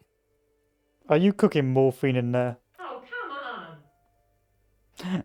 There's a pause before you hear the door being unlocked. Smart. Thank you, detective. I thought I was pretty intelligent myself. Who are you? Satisfied? My name is Marielle Charpentier, and I'm an agent with Martinez Realty Associates. I am not breaking in, as I have every right to be here. The keys, see? She jingles a set of keys in her hand. Do you want to see my ID as well? You can't legally ask for it, but why not? Want to see my residence permit too? Yeah, I'll take a look. It feels flimsy in hand, with the words Revachol Zone of Control written under a nondescript municipal logo. There's a picture of her with shorter hair inside, along with all her personal details. Nice haircut. I don't trust this woman. Do you have any questions? I need to be back in Midtown in an hour. What are you doing here? I need to get it ready for the next lease, but as you can see, the previous tenant completely trashed the place.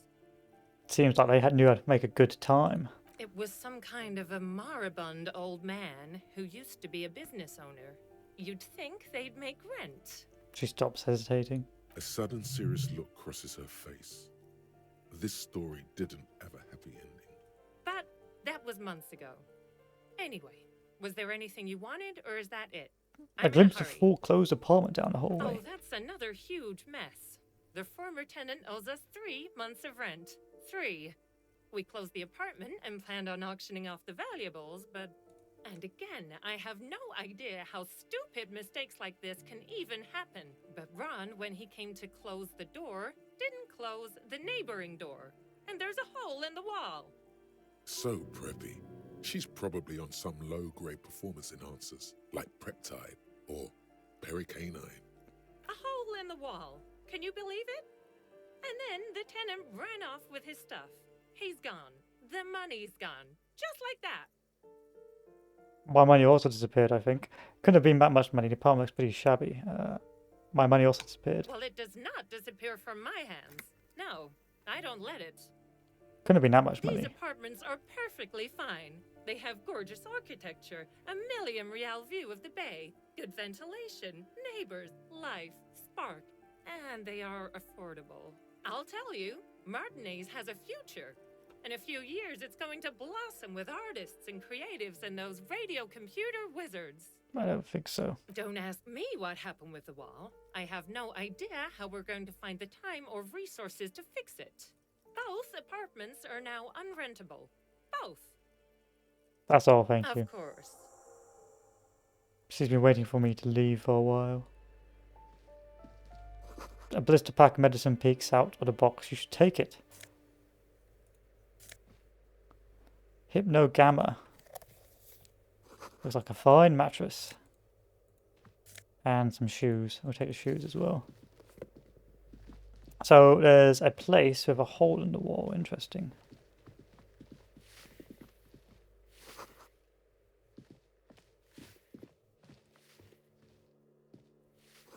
Foreclosed by Martinet Realty Associates.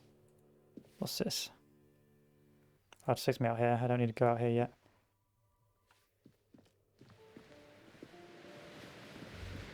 A shift in temperature. The air chills around you. Dust settles on the stony floor. Rub your sides for warmth. A former architect stands before a slice of window. A room plan in her hand. A cold wave has made the air in the building stand still and frozen, with temperatures falling down to -20 degrees. What's on her It's face? red from the cold. She's breathing on her fingers, clasping the plan. Traces of sadness are visible in her expression. The plan? Faint pencil lines on paper depict the same place, but a missing eastern wall connects the room with the neighboring apartment. Ideas for arranging the furniture have been jotted down. And let's look around. It's clean and empty, with new tapestry embellishing the walls. A standard HB. Finish the fort. The sea below looks cold and winter grey. Someone has torn down the wall. Nose of head. More money. Grocery list on the table. And nothing really there I need. Is the exit down to the bottom floor? Anything over here I want to check out?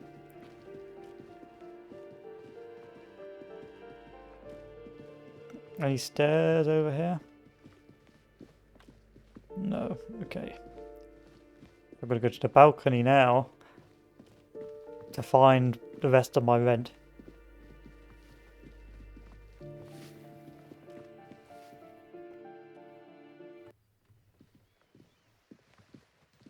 Hello. Ooh, the piggies have learned how to saunter up staircases. I didn't think you could do that with hooves. But here you are. That's right, we've evolved. You're in trouble now, little lady. We cops don't like closed doors, unreachable purchases, or people having high ground. We've evolved. Yeah, I can see that. Cool mutations. She crosses her arms. That smell coming from her paint bucket. It's not paint. It's heavy fuel oil. Is that heavy fuel oil? Red dyed heavy fuel oil, intended for exclusive use in government vehicles, to be precise.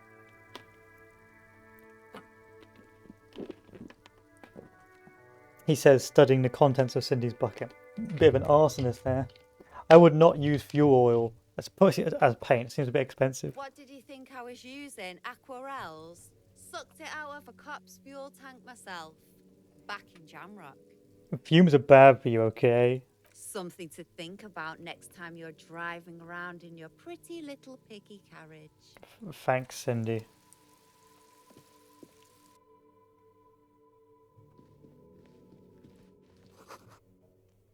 Okay, someone's sleeping by the coal. Enough coal to last for several winters. Smells of chemicals.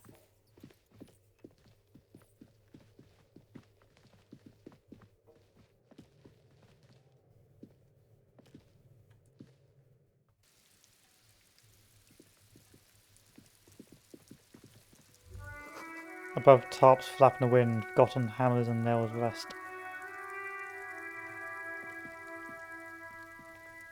The door is locked, you can't get in. That does not help me.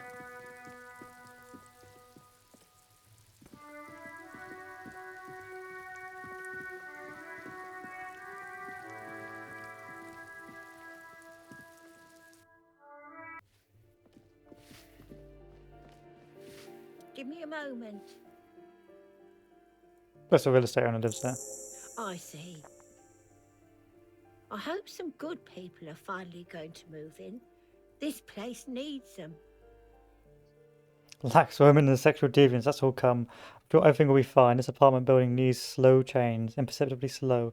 No one is coming. There'll be nothing but squalor unless we start killing real estate.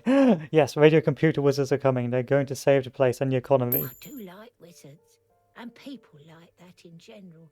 They have a lot to tell us about our... Thanks, I guess. How do I get up to the next floor? Past a balcony here.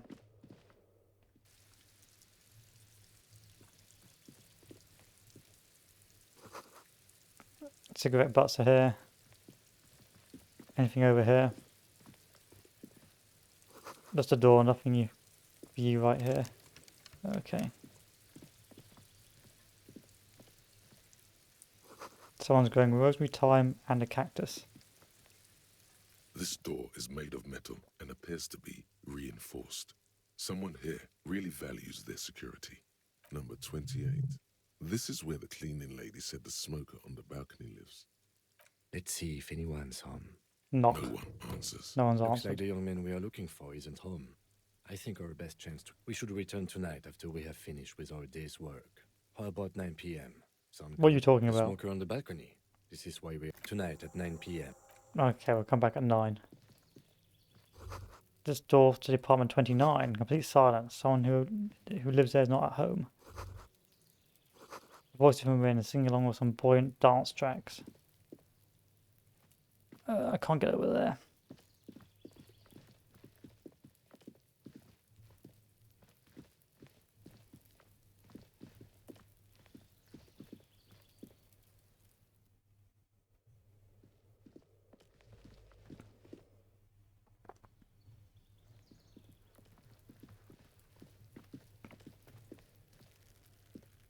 Are you trying to sneak? Apparently, she doesn't like people. Pigs come to take me out. Trying to snuff me out. Are you sleeping right Don't now? get fucking clever with me, pig. You think you're so clever. I did try and shoot you. I did try and shoot you.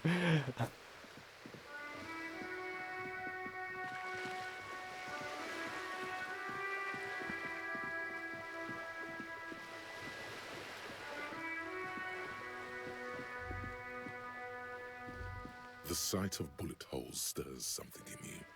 Kim, look, bullet holes. Someone's been shot where cops should solve it. There. Mean These old. bullets were fired during the not much.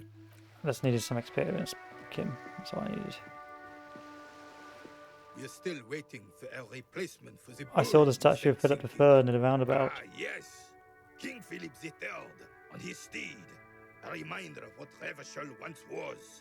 Oh, absolutely. At the mercy of a cocaine-snorting tyrant who emptied the treasury so he could sleep on a bed of gold. Cocaine. Cocainum. Sounds like our kind of king. And Just imagine what kind of cocaine a king would have had. A superpower, feared and respected.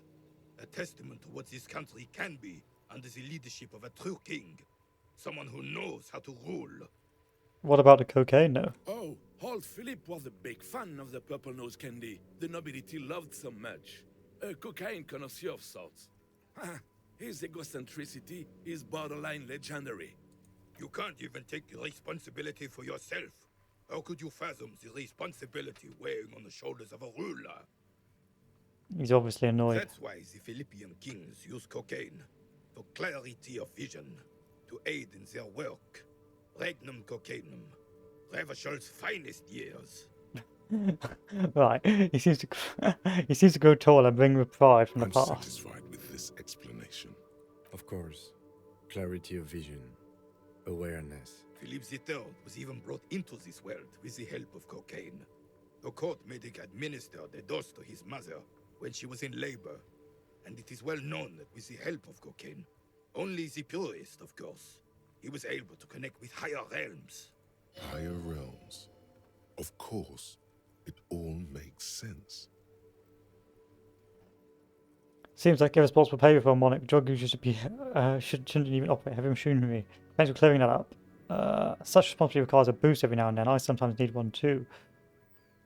Please, officer, don't encourage him. Do spare us the cocaine fairy tales. The RCM isn't interested in them. Yes, indeed.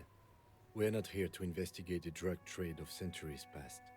But imagine purest cocaine. Now that would make you feel like a king. Not that you can afford it, but what about speed?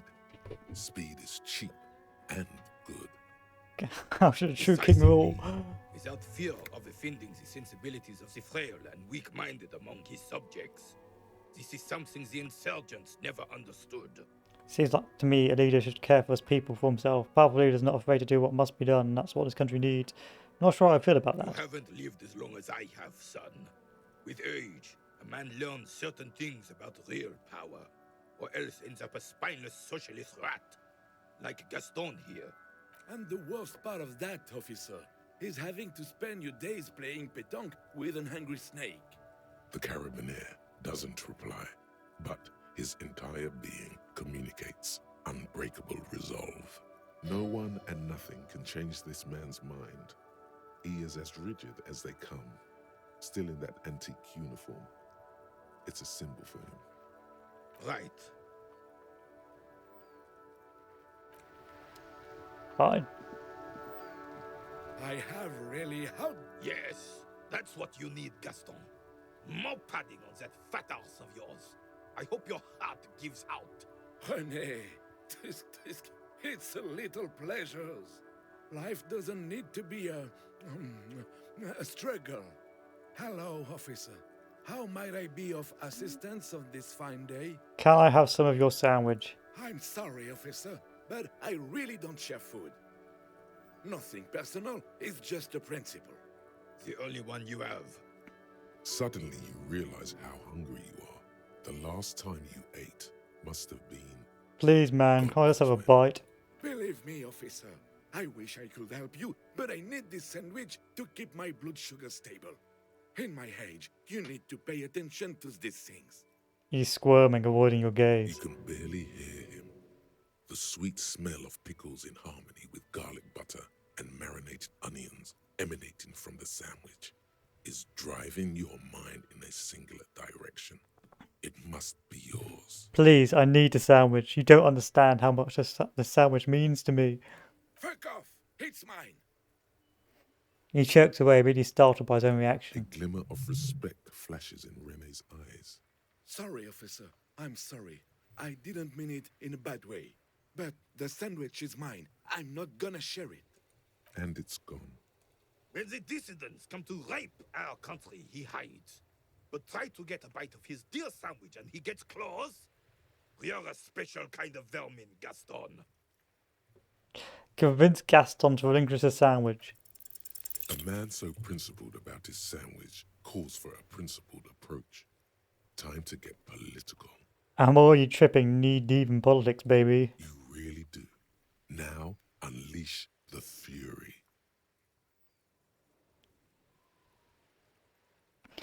The city's going to Earth. Sooner or later, some foreign anarchist is going to steal your sandwich. That's a fact. Your blood sandwich is a tool of the oppressors designed to keep the proletariat docile.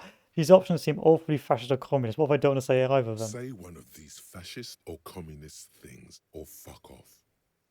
Whoa, easy there, Goldmouth. He doesn't have to say anything. Re-engage cop mode and bail out, if you like. It's a blood sandwich. What? What oppressors? I am not going to listen to this comic gunnery. He utters through his clenched teeth and turns his back to you. Huh? The jolly man is scratching his head in bewilderment. He doesn't understand the situation. Let me ask you, comrade, did you make the sandwich yourself? Yes, officer. He proudly displays his culinary miracle as made still, the overabundance of sandwich and bodies is inherently evil. I really don't understand how my sandwich could. I don't either, but wouldn't you rather eat a sandwich free of the bourgeoisie guilt baggage, or would you rather have a proper sandwich, a sandwich of soul? This is more topical. I don't either. Would you rather eat a sandwich free of the bourgeoisie guilt baggage? I would rather just have this one, officer. It's really good. But imagine the sandwich has to do minimal design, sleek, efficient, and simple. The skepticism emanating from the Merry Senior could be sensed all the way to the Seminine Isles. Envision bread as black as the soil it came from. Melting butter, yellow like the sun shining on the backs of the workers on the field. Salt is essential, there can't be too much, because isn't proletariat the salt of society? Now turn it upside down, black bread like a symbol on top. A salute to the coal mines where our heroes worked. Salt is essential. You're describing prison food, officer. I like different, better food. Fine dining, not jail time. Please, I will get the sandwich at a later date. Just tell me more about the dead man. Think. I heard someone was hanged and left on a tree for a week. But that's all I know, really. You must have heard something. No, officers, I'm sorry. And I really would like to assist. You are both good guys. I can see that. Then help them, you wimp. You have plenty of shoulder with the ghost caviar in the Union. Someone must know something. I wish I could, but I just don't know anything. I always keep my nose clean and don't gossip. Everyone knows and respects that. Respects? The old carabiner, the old carabiner, or old carabinier, can't believe what he's hearing. Sounds a bit like a holding back. I'm not even anyone. Of course he's holding back. His mouth is so full of Union prick he can't even speak properly. Can I at least finish my fucking sentence before you piss on it? Is that okay, René? I'm not anyone impotent in the Union. I just know Evrard. How do you know Evrard? Everyone in Martinez knows the Clare brothers. I taught these boys human studies and history in the gymnasium. Gymnasium. I love that word. Thanks, physical instrument. How about you win next time? What do you know about history? You never witnessed history. Only heard about it years later, when it had already moved on. You don't know history. The old soldier mumbles something under his breath and turns to face the sea. Let's try not to get caught in a Lieutenant lowers his voice, crossfire. Lest we leave riddled with bullet holes. This animosity is ancient. Can you help me get inside the harbour? I'm sorry, officer. I don't even have a key card. Are you a union member? In many ways, yes. Like an honorary member. I attend meetings and parties. Help with little things. Evrard, Edgar, and the older debarders all know me. In many ways. Oh, yes. So you're not an actual member? Not in the technical sense. I don't have a vote or a membership card. But Evrard keeps me on the payroll. Just for the little things. Of course he's not a member. He's not a member of anything. I knew that. He's a Weservein. Turns to where the wind blows and tries to look important. I hate this socialist rabble. But even siding with them is better than living your entire life on the fence. Never committing to anything. What are the little things you do for Everard? Writing work mostly. Occasionally, he needs something written, and I happen to have a way with words. What do you write? Oh, nothing official, I assure you. Just essays for the newspapers. About Martinez and how things are and how they could be. Everard and I have these long talks where... Well, he tells his little penman exactly what to say. It's commie propaganda, plain and simple. You should be ashamed of yourself. That's all for now. No, thank you. For being consummate professionals. I'm not a professional. I'm anything but a professional. Oh, that's not it. How do I...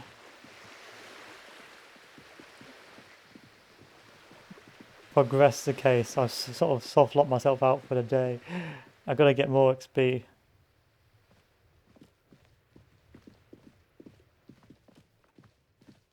I know, I'll talk to Kuno. You see a set of tire tracks in the... Right after I investigate the ground. There are several footprints in the mud, left by work boots. Anywhere from 6 to 12 pairs have walked here. Come on!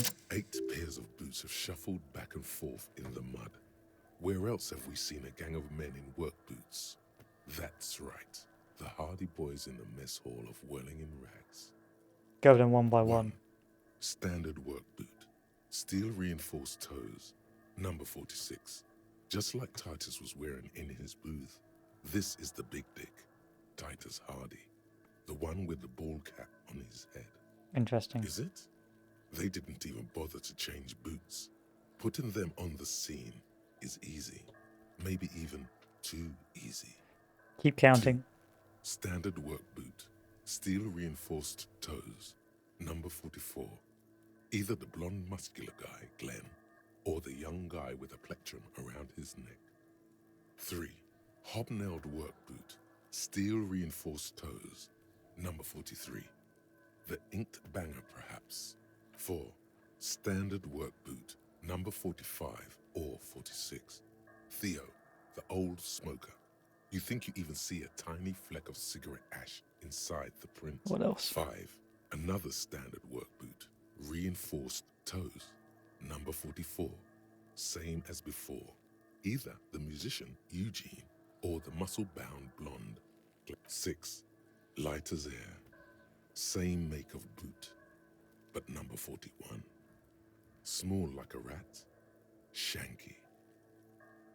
Should have gotten us Better earlier. late than never, detective. The whole world is dark and the tracks burn in it with strange beauty. Count the rest. 7. The glowing outline of a standard work boot. Number 46. The imprints are twice as deep as the others. The weight exceeds 200 kilograms. Fat Angus. Carrying something? And the last 8. one. Another standard work boot. Number 44. There's an aberration in the pattern of the sole. The right sole is smoother, more worn. Curious. A missing 8th Hardy Boy. 7 sets of tracks, right? The Hardy Boys were here. That's all? Interesting. Then one of them seems to be missing. Anything... A leader like Titus doesn't let one of his guys out of sight easily, especially at a time like this. Right step, number 41 shoe. I'm guessing that's the skinny Hardy Boy. The one with his front teeth missing. Probably not. Maybe you're right and it's someone else. Although I doubt it. Have you won 200 grams? This could be the combined weight of 2 people. One carry... He might be right. 200 kilograms of living weight is unlikely. Yeah, maybe it's the fat one. Possibly, yes. An aberration? Interesting. Let's name it the Old Soul. I wouldn't be surprised if this was the missing heart. Oh, this one's easy. Way too easy. It's a driver. A driver would wear down their right shoe before the left. The accelerator's on the right. And the abandoned lorry cabin. There's a piece of sandpaper glued to the throttle. Which means that the missing lady driver was also present at the lynching? That's it. She's also running the drug trade. Now we know who's the missing 8th person at the lynching. Do you think that Hardy and his boys could also be involved in the drug operation? Maybe the whole union's involved. We should start with Titus Hardy. See what he's got to say on the matter. This might throw them off. Work in our advantage. So what else? How old do you think these tracks are? It is not. I pulled last week's forecast for coastal Havashol. 7 days below freezing. Correct again. Sub-zero temperatures would preserve the tracks in a good state. The commotion here could have taken place. What do you think happened here? I think a mob of people brought something heavy to the tree. Then, after hoisting him up, they stood in a semicircle facing him. Indeed. They all... So far, so good.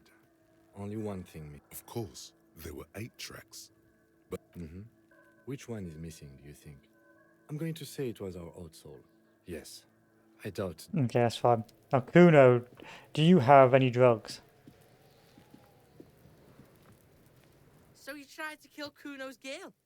What's up with that? You want to talk about it? I think we've all moved past that by now, Kuno. Not all of us. Acts like that stick with you for a while. Quite, No one's Kim. moving anywhere. Do this shit again. And Kuno's gonna climb in your room at night with a knife. He points towards the rolling rags and whispers. Kuno knows where you sleep. The pig who fucked his window up. I'm gonna climb in through that balcony. Put the fucking knife in you. Yeah. I've been in your room. I've been in your room. But you and Kuno are good for now. Pals. Shoot that shit at Kuno. Let's have a jolly time. the determination in his voice leaves little room for doubt in his sincerity. He means every word. Fun. Need And you're back in business with the Kuno. Now what is it? Kuno is a merciful king, kind to his wayward subjects. Kuno, have you got any speed? Fucking right, pig. Kuno's filling bathtubs with that shit. Kuno's a kingpin. Can I have some? Fuck no, pig. Kuno ain't dealing to the popo. Not doing the pork pen for your sad speed habit. You don't know Kuno. He's not worried about prison. He just wants to antagonize you.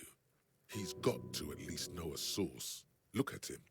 You need to figure this out somehow. This is more important than the case. You need to befriend him first. Who is Kuno? Kuno's Kuno. Primal. Violent. Some sort of rabid dog. Yeah, think about it. Think about that rabid Kuno shit. Watch out, Kuno! He's trying to fiddle you! He's gonna put his hands on you! The thing behind the fence starts squealing shrill and violent like a fire alarm. Pig's got Kuno! Help! Rape! The sound gets loud as the child shouts at the window overlooking the yard. He's got the Kuno, help! Thanks, Everyone Kuno. can hear.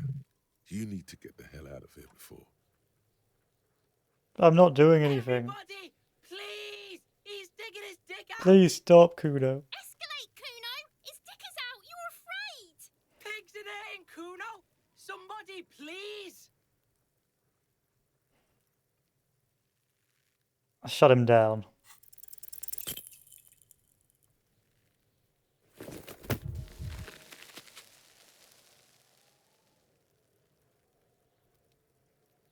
You didn't shut him down. Your fat fist didn't meet its target. Instead, it pulled you down with it. Ouch, my arm and my... Kuno can't believe this shit! Can no one stop the Kuno? Pig, Kuno thought you had this. What happened? Kuno can't do anything now. The whole charade was about establishing dominance over you. It's safe to say he has succeeded. No. Fucked your shoulder, fucked your knee, fucked your fat body up! Someone called the ambulance. I think I deserve this. Yeah, you deserve this. Trying to show your dick to Kuno. Kuno was scared.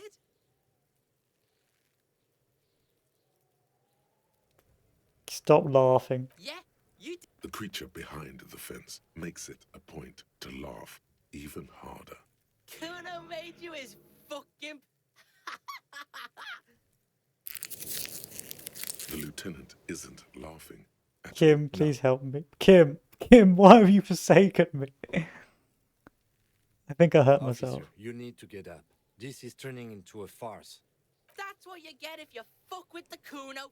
You get fucked up. Alright, I'm getting back up. I'm getting back up.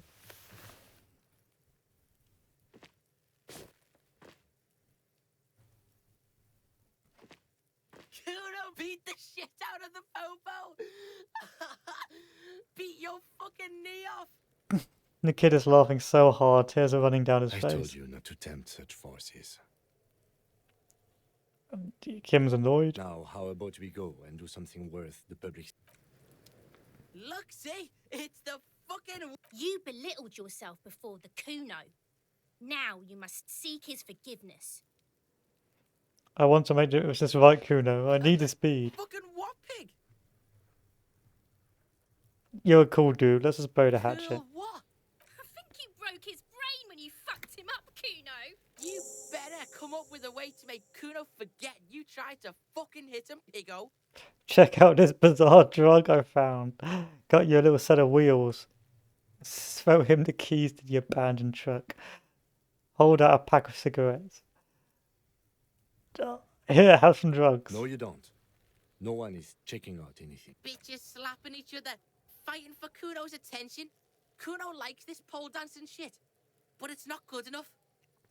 Crosses his hand. Kim is never going to be okay with you handing something like this off to a minor. This plan is either off the table, or you need to do it when he's not around. Have some liquor. Stay the fuck away from Kuno. You smell like bum shit. Kuno's not a bum. Kuno doesn't touch that shit. Why? What?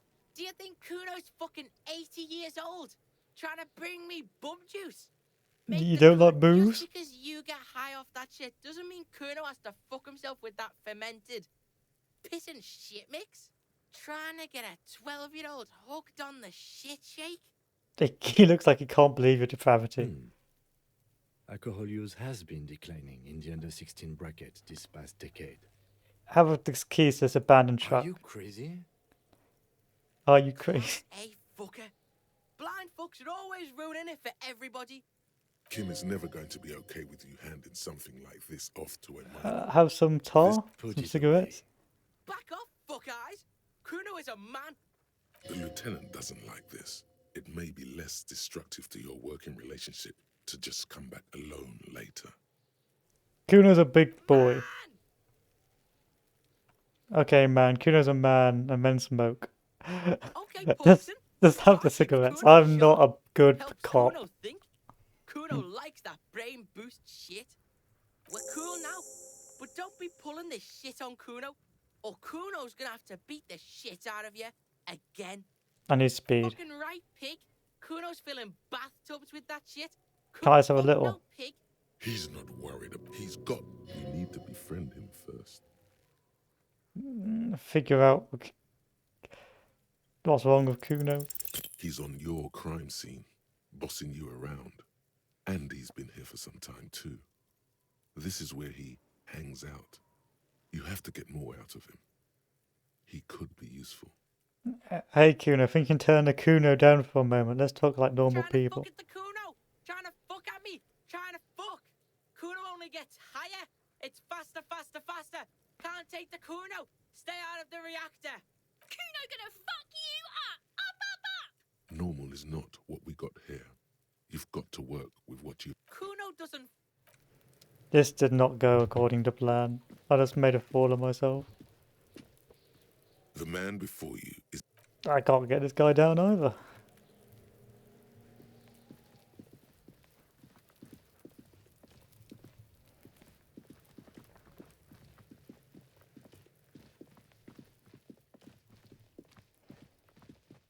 This is going to be a wasted day if I can't get any progress on this case.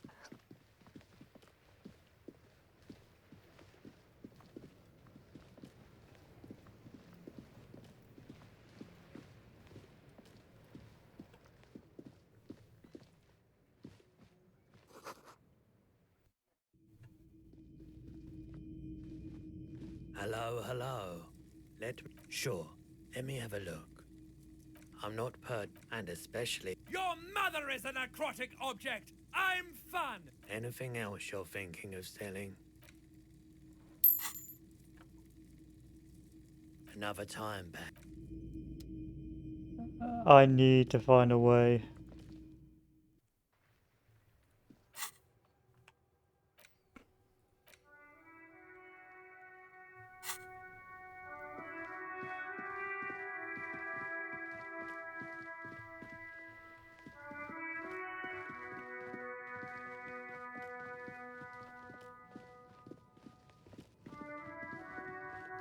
To advance the plot.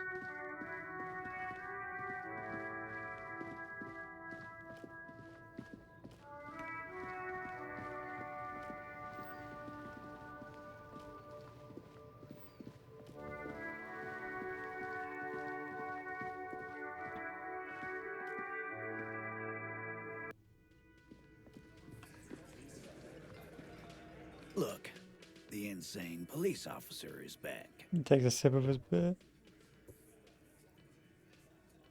The small man mimes, blowing his brains out.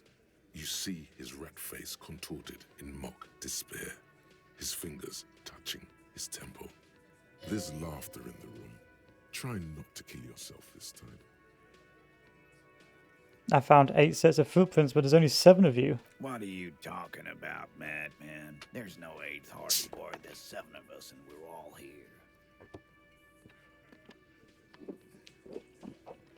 He sizes me up.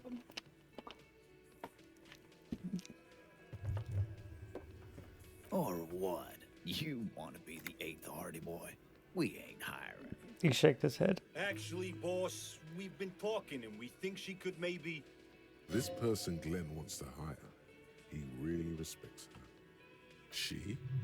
So there's an 8th Hardy, and it's a Hardy girl. Who might it be? Elizabeth? The gardener? Shut the fuck up, Glenn! I do the talking here. Now what the fuck do you want? Coffee? So let me get this straight. There is an 8th Hardy boy. It's a she, and you don't like us talking about her? That's right. We're not talking about this. This is a private Hardy Boys matter. Nothing to do with your shit. In. He points at the lieutenant. You're not cops here. Don't go digging around if you don't want a bullet in the back of your head. I'm watching you. Good. We are all watching each other. Officer, your question. There's no point in pushing it further, he thinks. This is already a victory. We'll learn more about this 8th Hardy sooner or later. What about a local drug trade? Like hell you have. There is no local drug trade. This place is as clean as a rifle. Go back to Jamrock and ask the local junkies how clean your streets are in Precinct 41 Kilos. We'll do that. In the meantime, did you know that there's an abandoned lorry at the intersection that was used to move raw ingredients for drugs from Terminal B to Jamrock? The person driving it was present at the hanging. It was one of you. We've connected the footprints. Detective, do you want to deliver the coup de grâce? The thought forms in your head, like a lightning strike branching in the sky. No, the thunder is his. Leave it to the lieutenant.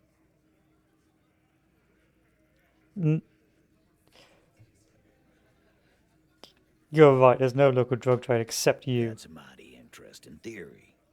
I guess that's what you would need to do, theoretically. A big, strong, state-run monopoly would outcompete the runts on the street. Yeah, man. Theoretically, that's what you would do. To get rid of the gangs, the dealers, even some of the junkies. You would need good, trustworthy people to take their place, of course. Hardy men to run such a monopoly. For the good of the community, of course. That's disgusting. You're made to profiting of poisoning your own people. Good idea. People are always going to do drugs. At least this way you have some control of it. Yeah, you keep telling yourself that. I know that for a fact there's still plenty of drugs out there. Good idea as a drug dealer. Thank you. Theoretically, of course. Take a sip of a beer and smiles. He seems genuinely surprised at your response. In a good way. Titus, I'm amazed. Where is the same professionalism when it comes to other topics? You're doing great. I hardly have to interfere at all. I don't know, Lizzie. I guess theoretical things don't make me emotional.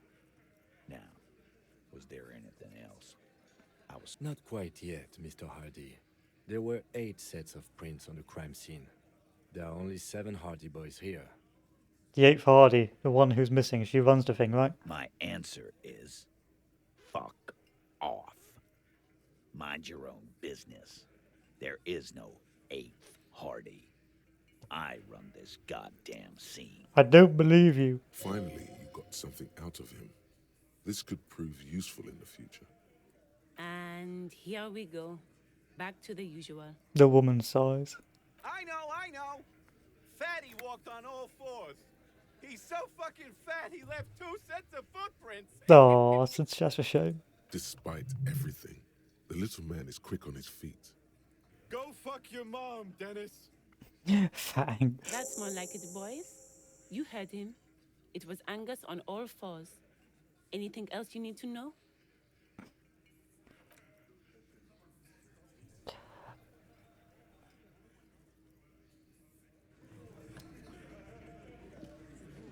Behind the dock workers, a ceiling height window. The whole...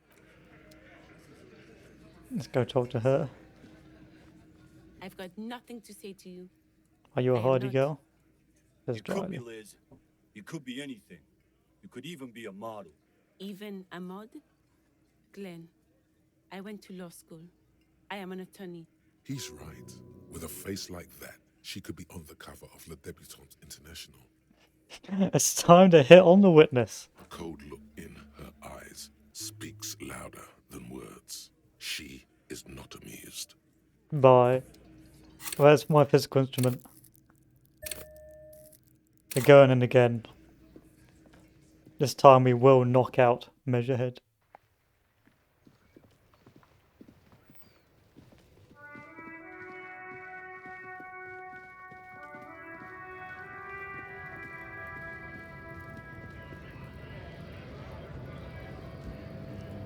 I believe.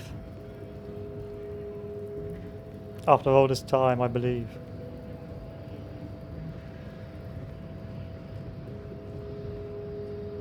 The unpromising raised pupil returns. Yes!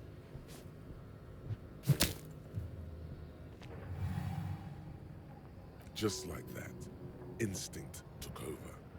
A solid strike straight into his throat, into the cartilage. You could swear you felt the soft palate break. The man is reeling, gasping for air. Time stands still around you. In the distance, the sounds of the harbour are falling I've won, silent. I'm victorious. All you hear is a small gurgling sound as a trickle of blood appears on the man's lip. He's open. Rip into him. Right hook. Escalate it. Get intimate with him. Bring the hurt closer. Rip into it. Wait, what should I do? Don't wait. You've only got a millisecond. He's coming too. Time is breaking loose from the stupor. His left hand curved that fighting pose. Watch out. He's expecting the hook. Back up and perform a 360 flying spin kick.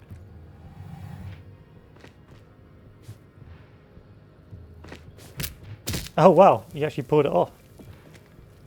The man lands with a dull thump, like a broken down puppet of muscles and sinew. For a moment, he still tries to keep his head up, dazed eyes looking at you with unimaginable surprise. To your left is the button. Disco Inferno. Welcome to Revershold. The end has begun. I'm the lion-headed cavalry. Disco and the end. The Ghost Force Schizo or Disco. Disco. As you slam your fist on the button, the man collapses entirely, his head rolling to the side. Looks like you're the new Measurehead now. Her voice is surprisingly calm. No one is the new Measurehead. Let's go before he gets up. This man makes a haste towards the door. Wait, we need to search him. The man is still not.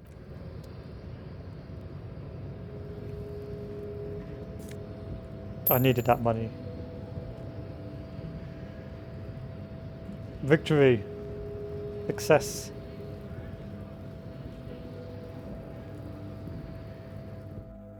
All according to my plan. Otherwise, I was going to be homeless tonight. This is a Dewey typewriter. Every worker member of the board. I did not expect that 360 kick to work. The door seems to be locked. Someone's left a coffee machine on. The dark liquid in the pot looks almost sentient. Is anything in here that I can take? Magnesium. Oh, there's more stuff I can take. Glasses. It seems like with perception... Oh wait, I've been pressing the wrong thing, that's why. Postcard. A On box. second glance, someone has forgotten to properly close one of the drawers. It's unfortunate for the Union to just leave their paperwork lying around like this. Let's see what's inside. Open a drawer. The drawer opens smoothly. Inside is a well-organized selection of brown folders. Browse for the folders. Hundreds of documents containing logistical data. Two kinds of transactions stand out. Materials coming into Revachol from the outside world, from Muindi, Grad, and even Ilmara. And the same materials being handed over to companies inside Revachol.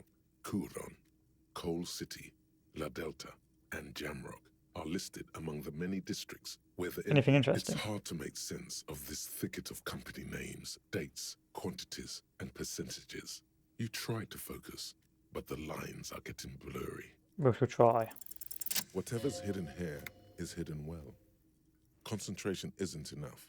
Only a trained accountant with a background in logistics would be able to really make sense of it. However, there is a little handwritten note stuck on the side of the drawer. Look at a note. It appears to be a to-do list written in large, uneven capital letters. Remember, Leo, Everart's shoes, special whirling borscht, water Everart's plants, sweep office floor, more banners. All items on the list have been crossed out, and the note itself is crumpled. A to-do list. I thought it was going to be more evidence. The head of the Debarders Union. One of his aides must have left it. Nothing incriminating here. What is so special about this borscht? Code for drugs? Booze? Taking a look at a note. Remember, Leo, Everart's shoes, special whirling borscht. All items on the list. The drawer slides. Right. Is there a book I can read? Radio. A phone. An imposing combination of a punch clock and a payphone is looking down at you from the wall. I'm not paying money. I can't afford it.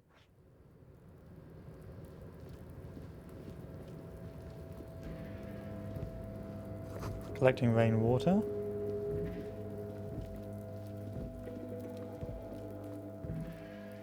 Pity I can't jump down there. Oh well.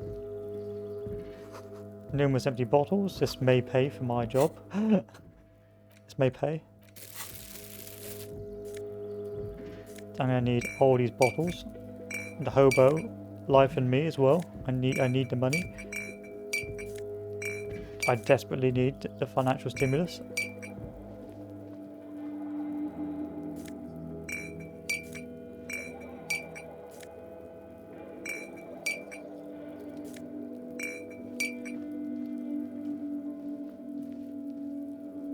Can't get down there. Shame.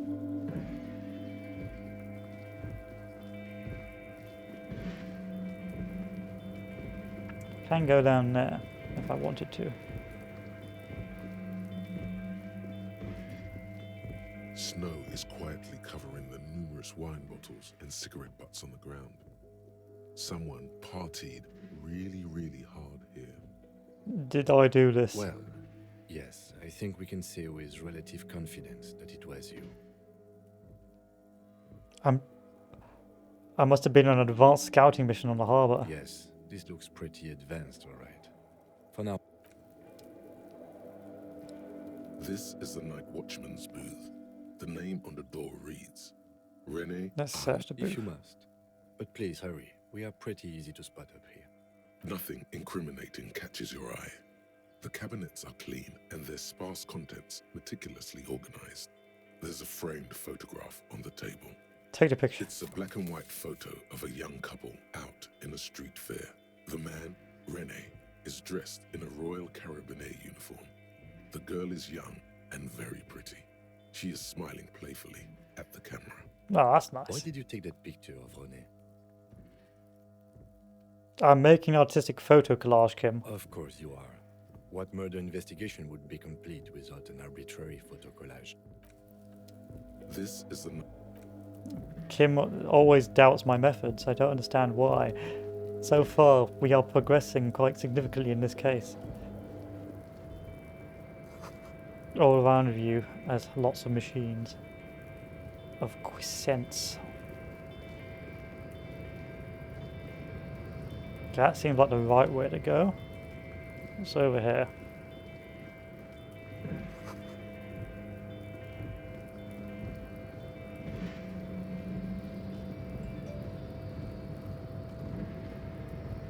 A rusting control panel with several knobs. 2 buttons marked Marche and Arrête. Press With a Marche. loud grind, the crane shifts overhead, moving a massive metal container through the air.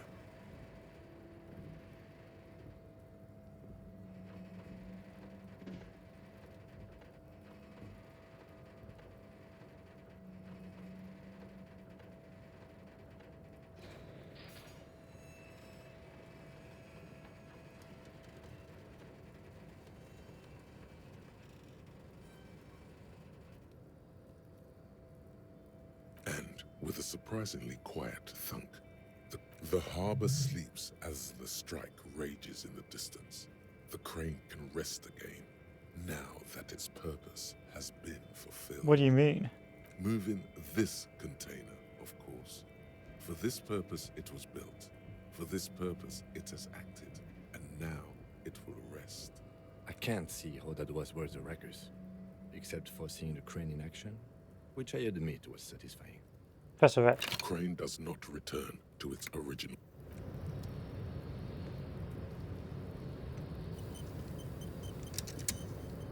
Can I open this? Before you stands a cargo container, just one of many in the yard. I think this is a special, Lieutenant. Is this like your thing with that wall again? Maybe. We should investigate You do? further. Because I don't. Why not? There are a million containers here. Why are you fixating on this one? I just feel special, Kim. It's a cargo container, Detective, just like all the others. We are not here to interact with containers. We are here to get the body down from the tree. Knock on the door. Open the door.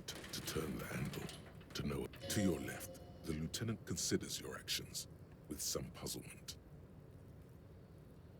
Nothing more to do here for now.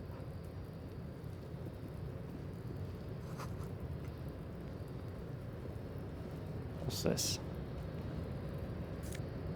More coins. Almost enough to pay the rent. You're back. I believe. Cargo container.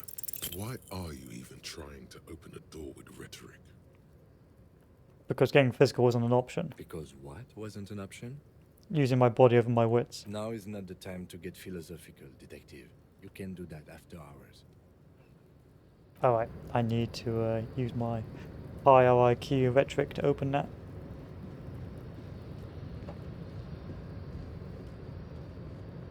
Shipyard ahead is oddly quiet, the great machines are sleeping. A pile of cargo boats use heavy lifting, one says vermilion. Oh, there's coins over here. Speaker tower silent, there's no work to organise in the yard below.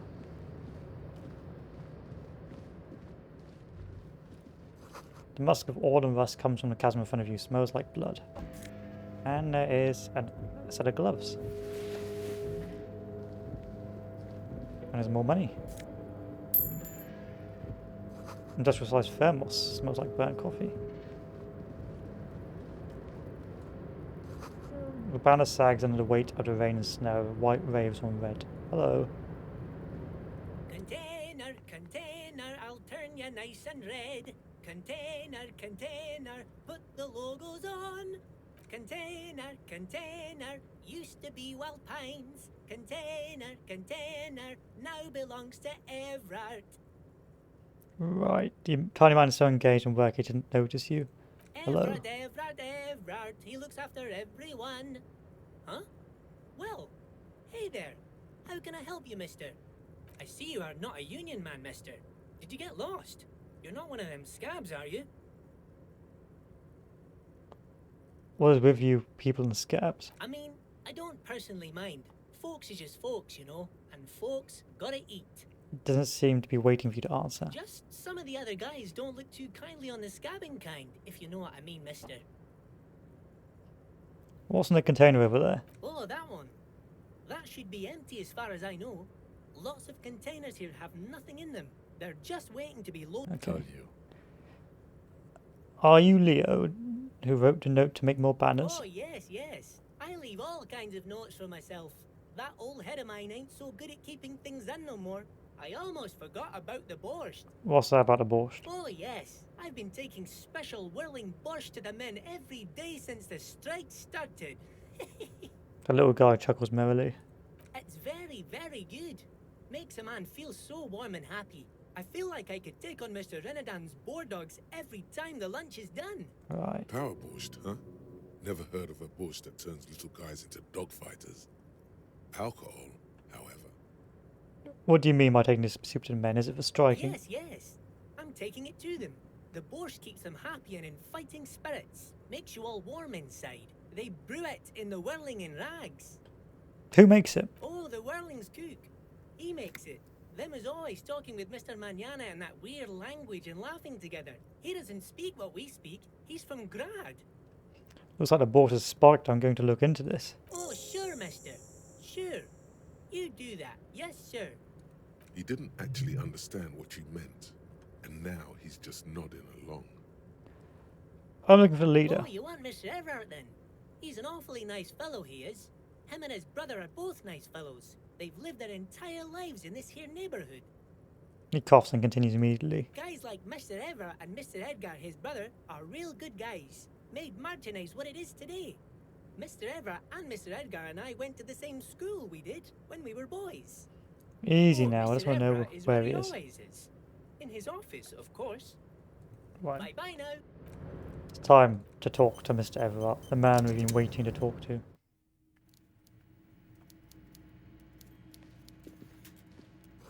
Coffee. A stair made of pallets leading upwards. Hello, Mr. Everett. Before you is a walrus of a man seated behind a large desk. He looks up from his work, not the least bit surprised to see you. With great effort, he straightens himself up in his chair, yet says nothing. He simply stares at you. Let's get straight to business. There's a dead body in a Welcome, tree. Mr. Dubois, Mr. Kitsuragi. It's good of you two to stop by. Please, have a seat. He gets to a tiny chair opposite his giant I'm desk. Everard Clare, head of the Debarders Union here in Martinez. The man relaxes into his chair and continues. I'd offer you my hand, but unfortunately my health prevents me from getting up. You understand? He looks extremely comfortable. The tiny folding chair, on the other hand, looks like a torture device. Oh no. You go ahead, detective. Whatever he has in store for you, it can't be good, he thinks. I'll do my best. Forget about that. What's with this Dubois stuff? You're getting some seriously bad vibes from that. Why are you calling me Mr. Dubois? Please, Mr. Dubois, let us converse in a civilized manner, as equals. Take a seat. I insist. It's nothing. Yes, that's probably right. It's nothing. Forget about it. Filter it out. I'll try. He's trying to throw you off your game with this Dubois nonsense. Don't give him the pleasure. I don't sit. It's kind of my Very thing. well, Mr. Dubois. I respect a man with strong convictions. As he nods, his multiple chins move like ocean I, waves. too, have convictions. One of which is that I will not engage with any man who won't face me at eye level. Oh no, he's challenging me.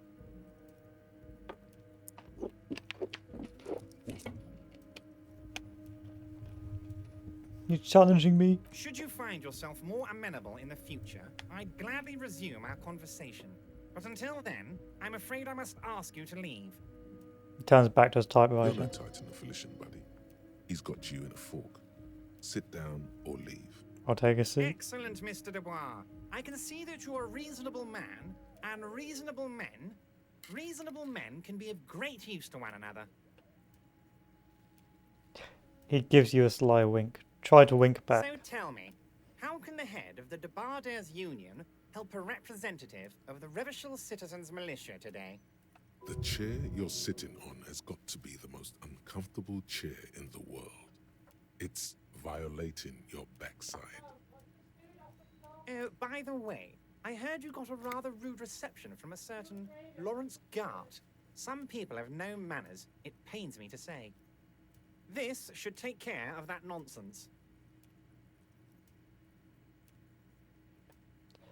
He points to a giant novelty check on his desk. It's absolutely comically huge. It should be sufficient to cover your expenses for a few days and patch over your differences with a cafeteria manager. Go ahead, take it. I will take it. Wow, that's 25 real. That's good money. You need it. Wait, you know Gar? Yes, I know Lawrence. He's a real character. No union man in him. A real piece of work, that boy is. Thank you, Everett. Take the comically large check. Don't mention it. But also, don't forget it. I'm just kidding, of course. Is he? Now, I'd like to set your mind at ease about one other matter. Your lost gun. Let me assure you, Union people are on it as we speak. I've got my best hounds looking for that lost gun. Thanks, Everett. His slug-like lips move, but all you hear is an echo. Lost gun, lost gun, lost gun. The world is swallowed by a black hole of fear. Only 2 words escape its gravitational pull. How do you know about my lost gun? I know everything, Harry. Right now, I know that you're worried. Don't be worried. Everything's going to be all right. Thanks, Everett. It's not like you left it loaded. You didn't lose a loaded gun. Local children aren't out there playing with it right now, pointing it into their own mouths. It's in a safe place. I just know it. I have a feeling everything's going to be Please, all right. Everett, don't rub it in. It was loaded. There were 2 bullets in it. You always keep at least 2 barrels loaded. Don't panic. God, you're sweating. Your knee is jerking. You're about to cry, aren't you? You're about to cry because you lost your gun and those children are gonna shoot themselves with it.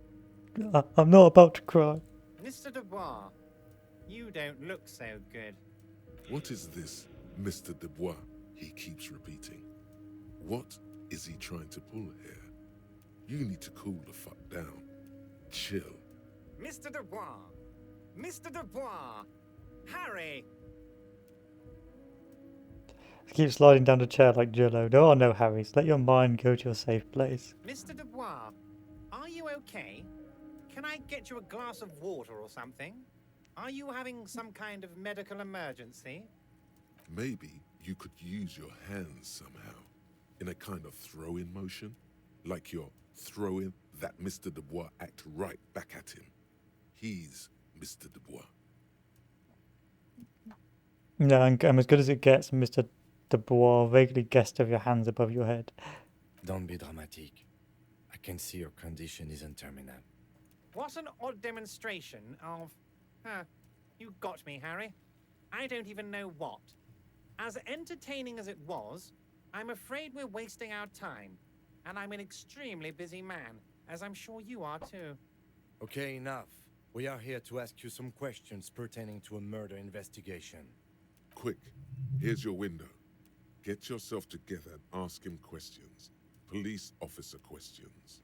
It is about time to stop embarrassing yourself. Questions will help you regain some of your lost dignity. I'm told the union is involved in a local drug trade. Harry, how could you say that to me? You know I appreciate a joke as much as any jolly fat guy, but I can't take slander. Are you actually investigating this? I am. You've hurt me, Harry. Me, a friend. But you know what? He perks up. And gets over it in 2 seconds. Seems like it didn't really hurt him.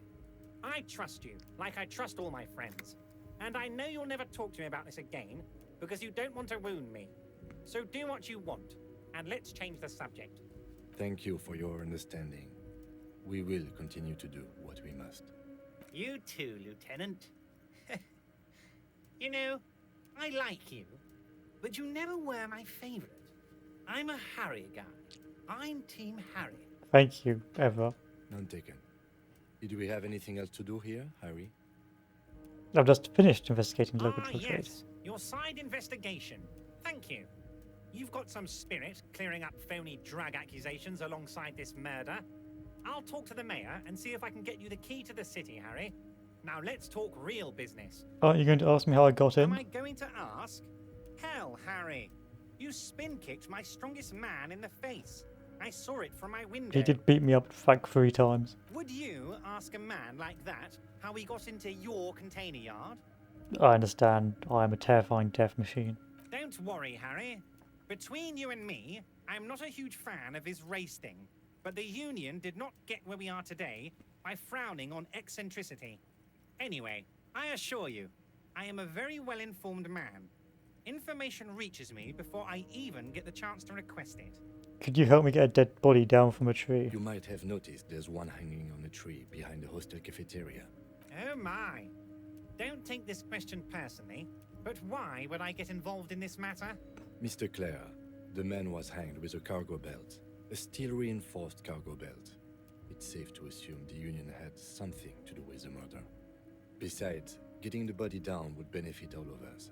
It's a stain on the neighborhood. You're a community leader. I also studied footprints of crime scene worker I boots. can certainly see how having him up there might start affecting some real estate values. He licks his fat lips and smiles. But of course, all joking aside, I am going to help you.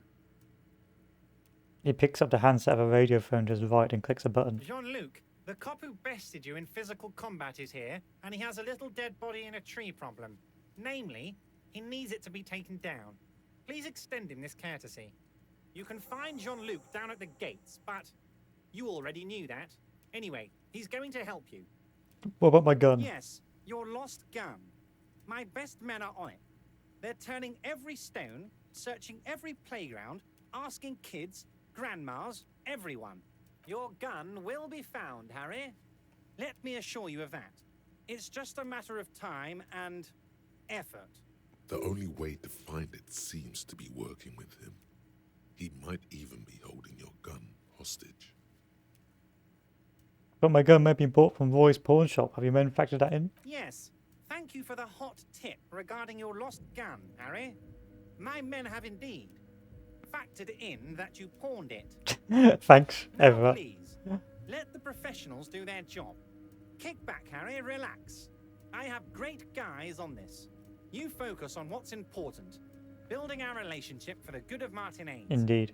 It did not come as a surprise to him. He might actually not be bullshitting. Does that mean if I do things for you, I'll get my gun Damn back? it, Harry. That's exactly what it means. I'm only kidding, of course. He is not. Of course. I understand. We help you, you help us. I want to talk about the hanging. Oh, of course. That's your main thing here. That's why you're in Martinez. I know everything that goes on around here, and I would love to help you like I'm helping you with the body and your lost gun. I mean, it's no secret that the lynching is connected to the strike. So much to talk about. Honestly, it's been weighing on me so heavily. I understand you need to interview me. I sense there's a but. But there's a thing that's been keeping me up at night. I want to talk about the hanging. I mean, if we could just calmly talk, exchange information, we could blow this thing wide open. Yes, that sounds good. Let's do that. But I can't think straight with this thing weighing on me. You're police officers, aren't you? I have a crazy idea.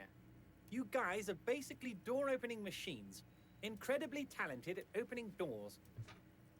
Kim, is that true? Are we door-opening machines? I'm not sure I understand. If you're asking us to break down someone's door, it's not going to happen. Come now, I just need you to go open a little door for me and leave it unlocked. A simple thing. Absolutely nothing shady about it. Does this jiggling ooze think he's going to use you? He's got another thing coming. Play his game, son, with your eyes peeled. He's going to slip up, and when he does, you're going to come out on top. Why don't you just open it Harry, yourself? I'm a very busy man, and more importantly, I don't have that extraordinary physique you do. You look like you could run around all day. You want to send someone a message that the police are working for you. I repeat, I'm a very, very busy man, Mr. Kitsuragi, and therefore I must occasionally enlist outside help. So what will it be, Harry? Whose door is it? Oh, no one's. It's just a weasel. A weasel lives there. Nothing for you to worry about. What do you mean by weasel? A loud blabbering weasel. When weasels feel no one is watching, they start acting foolishly. He removes the glasses and rubs his nose. Just go there, unlock the door, and leave it open. It's been such a burden on me, Harry. I just want this to be over so I can discuss business with you. Fine, I'll do it. Fantastic, my friend. Just let me know when it's done and we can take our friendship to the next level. You can get the key from Manana. He's down by the gates. Manana's like a free agent in the Union. Special operations. Hardened socialist. A real free thinker, too. He'll tell you precisely where the door is. One last thing, Harry. Just open the door. You don't need to go in or anything. I just want that weasel to come home and see the unlocked door. Well, I'm looking into your shady brew. I don't know what that means, Harry. Shady brew? There are so many moving parts in my operation, I can't keep track of them all. You know what? Don't even tell me. Whatever it is, do it. Surprise me. Just one thing. If you can, make it even shadier. Thanks, Everett. I met Joyce. Oh, that's very nice. I haven't gotten around to her yet. I'm very, very busy, you see. I hope you're getting along. One thing I want to make very clear, Harry, is that this is not some kind of union versus corporation situation. Everyone is just pals here. Just pals? We're all trying to do what's best for Martinez here. Don't feel like you can't cooperate with her because you and I are such good friends and I'm helping you get that nasty body down from the tree. And with finding your lost gun. I'm not a jealous guy. Thanks, Everett. Oh, that's so nice of him. Suspiciously nice. Are you sure? I find out a little I'm odd. just a nice guy, Harry. I wouldn't be where I am now if I wasn't nice. Politics is all about emotions, and I want you to have positive emotions when you think of me. Thanks, Everett. Okay then. Positive emotions it is. You like positive emotions. What happened to the previous negotiator? What do you mean, Harry? Nothing. I let him go. You made concessions for the company in previous negotiations. Why would you let an ally like that go? He's an old man, Harry. I wanted him to spend more time with his family. God knows how long he's got left. You called him a midget. Harry, I have little people in my organization. I would never call someone a midget. What is this? Honestly, I'm beginning to think you're a midget, Harry. I'm only kidding, Harry. You're not a midget. No one is. We're pals. Thanks, It's Everett. hard to say if he really lost his temper, or if this is another one of his tricks. This man almost never angers visibly. Joyce said the previous union leader vanished under suspicious circumstances. Harry, the woman left her casserole in the oven and couldn't make it here in time for the voting. Oh, did I leave my casserole on? Better go home and check.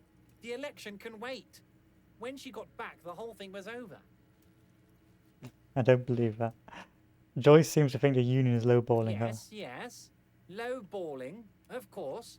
This isn't a casino, Harry. Real people, real livelihoods are at stake here. But everything's a casino for those rich types. His expression makes it clear. This is childish and irresponsible behavior. Why haven't you let her in to see you? If she actually wants to see me, she will find a way. Any good negotiator would. And I just don't have anything to discuss with a bad negotiator. He doesn't want to see her. It's as simple as that. Okay, that's it. Of course, Harry. Let me just assure you one more time. It's perfectly okay to share anything we discuss here with this Joyce. This is a completely transparent organization. I have no interest in what she is doing, but I myself have nothing to hide. Your business is your business, and I respect your privacy. Just remember, none of this. He makes no encompassing gesture. Tell her about all of it. My brother's picture, my singing swordfish clock. Tell her how overweight I am and how I'm helping you find your lost gun. Tell her about everything. Everett doesn't mind. This is weird. Not nice weird, but okay. What's inside the container outside the office? My dear Harry, there are literally millions of containers in this harbour. I couldn't possibly remember what's in all of them. There's something special about it. Harry, you smooth-talking son of a bitch. Time is a precious resource, and I don't have enough of it to count containers with you. Smooth talking. Maybe that's the way to go about opening the container. I'll try. At least try convincing it. Oh, okay, I'm leaving now. You need this to get in and out through the gate. I was wondering how I was supposed to get out. Here, you're one of us now. A real red and white Union man. Take care, Harry. Thank you, Everett. You've been a great deal of help. This has been wonderful. You're going to help me find my gun.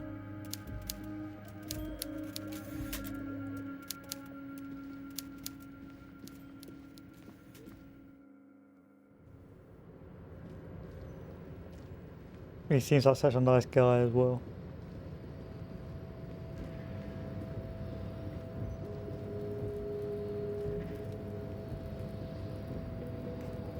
We may not be able to get in that container in this playthrough, sadly. I don't think I'm going to have the perception to do it. But you can get in that container. Spoilers, it's a... Oh, I can't really... Well, I'll spoil it for you. It's effectively a massive libertarian free market fanatic who's set up his office inside a container. I think to like dodge taxes. And then of course you can join him on the quest to spread capitalism.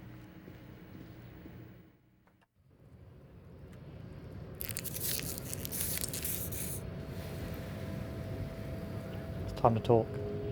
Do not presume this has drastically altered our race dynamic. I knocked you out like a god of martial arts. True. I said nothing about our personal dynamic.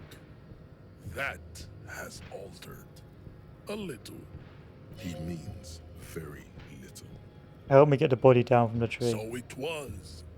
You bested me in race combat to reach my superior, then had him give me an order. I salute your cunning, enemy. I will go and remove the body from the tree with my bare hands. You're so noble, Measurehead. But while I am gone, someone must stand guard on the bridge. That someone needs to be you. Both of you. That would mean you're openly showing the people that you're taking the Union's side. Okay. Babe, see that they stay here the whole time. I need Measurehead to help me on this.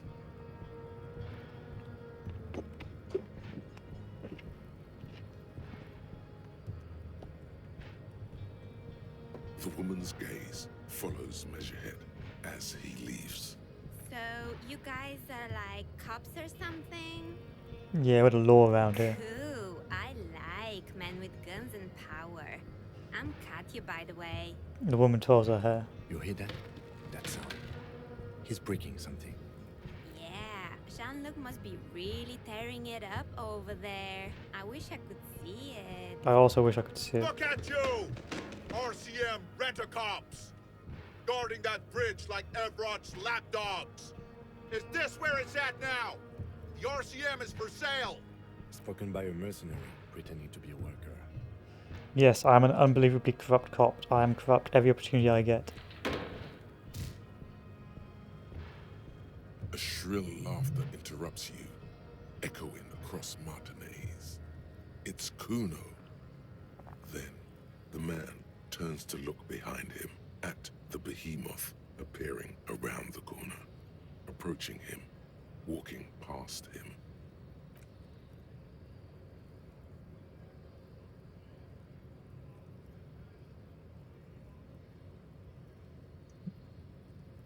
Thank you.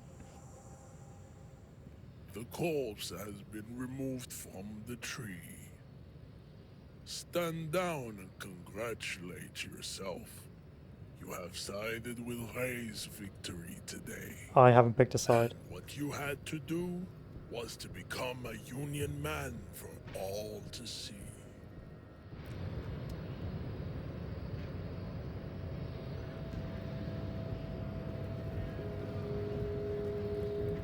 Right, where's Manana, or whatever it is? I need to see if I can get a key. So, how'd you like our harbor? Labour Utopia. It's but a rest area on the path leading across open plains. Right. You talk to the boss, eye to eye. You have a key? A key, huh? Said belong to a weasel. Say no more. I got that key right here. And let me tell you, it's mighty good of you to help us out during the strike. Working class solidarity, as they say. I saw an opportunity, I took it. I'm a hustle grinder. I'm not so sure about the hustle grind, but you know, it doesn't matter. It's a good thing you're doing. Thanks. What you're looking for is a basement door behind the greenhouse. That's behind the whaling in rags. That's all I know. Our organization is what you call Okay, but where did you... The janitor gave it to me. Nice fella. We talked about life and things that really, truly matter. This gaze wanders off into the None of distance. this mess we're in. This jiving and juggling. What's it for? To feed our children, I guess. Anything else I should know about the task? I'm more of a philosophical doctor. Who he is. Ask him about the Hardy Boys. What do you know about the Hardy Los Boys? Hardys? They're an independent militant group. A bit too high-strung, but it comes with the... They're sort of like you. Preserve the rule of law and all that. Except it's Everard's law. But really, they're just like you. Is he actually comparing you, an officer of the law? There's only one to law some friend, and that's Nick? me. Why not? Must be nice being something else for a Hey. Who, me? Yes, you. Word on the street is you're ready to start building communism again. Again? Yes, you're ready to start building communism again. You've built it before. They've built it before. Hasn't really worked out yet. But neither has love. Should we just stop building love, too? Love has worked out really well for me. I'm a love winner. Good. We need tender men like you building gargantuan communism. Word on the street is it's going to be 10,000 times larger than any communism previously attempted by humans. How come there's word on the street? You keep saying things like, down with the bourgeoisie, eat the rich, sodomize the landowners, impale all people who have more than 25 real in their pockets, literally murder all human beings regardless of their political beliefs. I haven't said anything like that. Okay, not in so many words, but don't deny it. You're about to rip off that mask of social democracy and reveal the monstrous seven-eyed lamb of global communism that will devour and masticate mankind. Everyone can see that. So tell me, do you have any questions before we fire up the big communism builder? Or do we get right down? I'm not opting into communism. Very well. I guess no one will build communism then. Did someone mention cocaine? Are we doing cocaine? No. I'm sure I heard someone say cocainism. Anyone? There's one. What should I do? You should build communism. Precisely because it's impossible. Fine. Oh yeah. Get the firing squads and the animal wagons ready. You didn't say anything about that. Too late to back out now. You can't make an omelette without breaking a few million eggs. Great. Come up with a new idea. What is hardcore communism?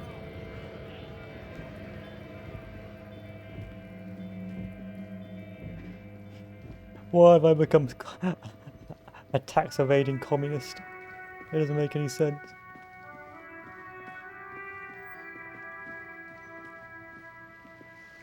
But gentlemen, I think we have to call it here.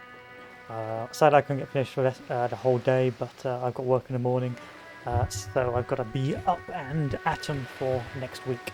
Anyway, so far our hero of Harry de Bois, or Ambrose Costel, has achieved physical might and got into the harbour after many failed attempts. Sampled most drugs, effectively pretty much tried to attack any child he's found along the way, and really just being a complete schizophrenic lunatic. Equally, his ideas are also equally sort of confused, being a composed hobo superstar, tax evading, anti-object materialist who is eventually becoming a communist as well. But after the cop of the apocalypse, of course. Altogether, it's not too bad. I've been enjoying it. The case, of course, has developed. There's a lot of twists and turns. If you've played the game before, then you sort of know the actual who've done it. But it's fun along the way. It's more about the journey in this game, about how you react and how your people react to you throughout. Anyway, we're making progress. The hobo cop phase is still ongoing. We should hopefully be able to make some money off of this soon and pay the rent by being as corrupt as possible. And we've avoided homelessness for now, because you can in fact spend most of your days sleeping on the park bench if you don't pay off the money you owe. In any case, it's been fun so far. I've been enjoying it. I probably will have to stop playing this once Unity Command DLC comes out, but I will return to it. In any case, we're off now to investigate the body. Well, next time we'll investigate the body, do some of Everett Clare's sort of tasks to find and get our gun back, and then of course we'll hopefully get more information from the Hardy Boys. Anyway, thank you all for watching, and I'll see you all later. Adieu.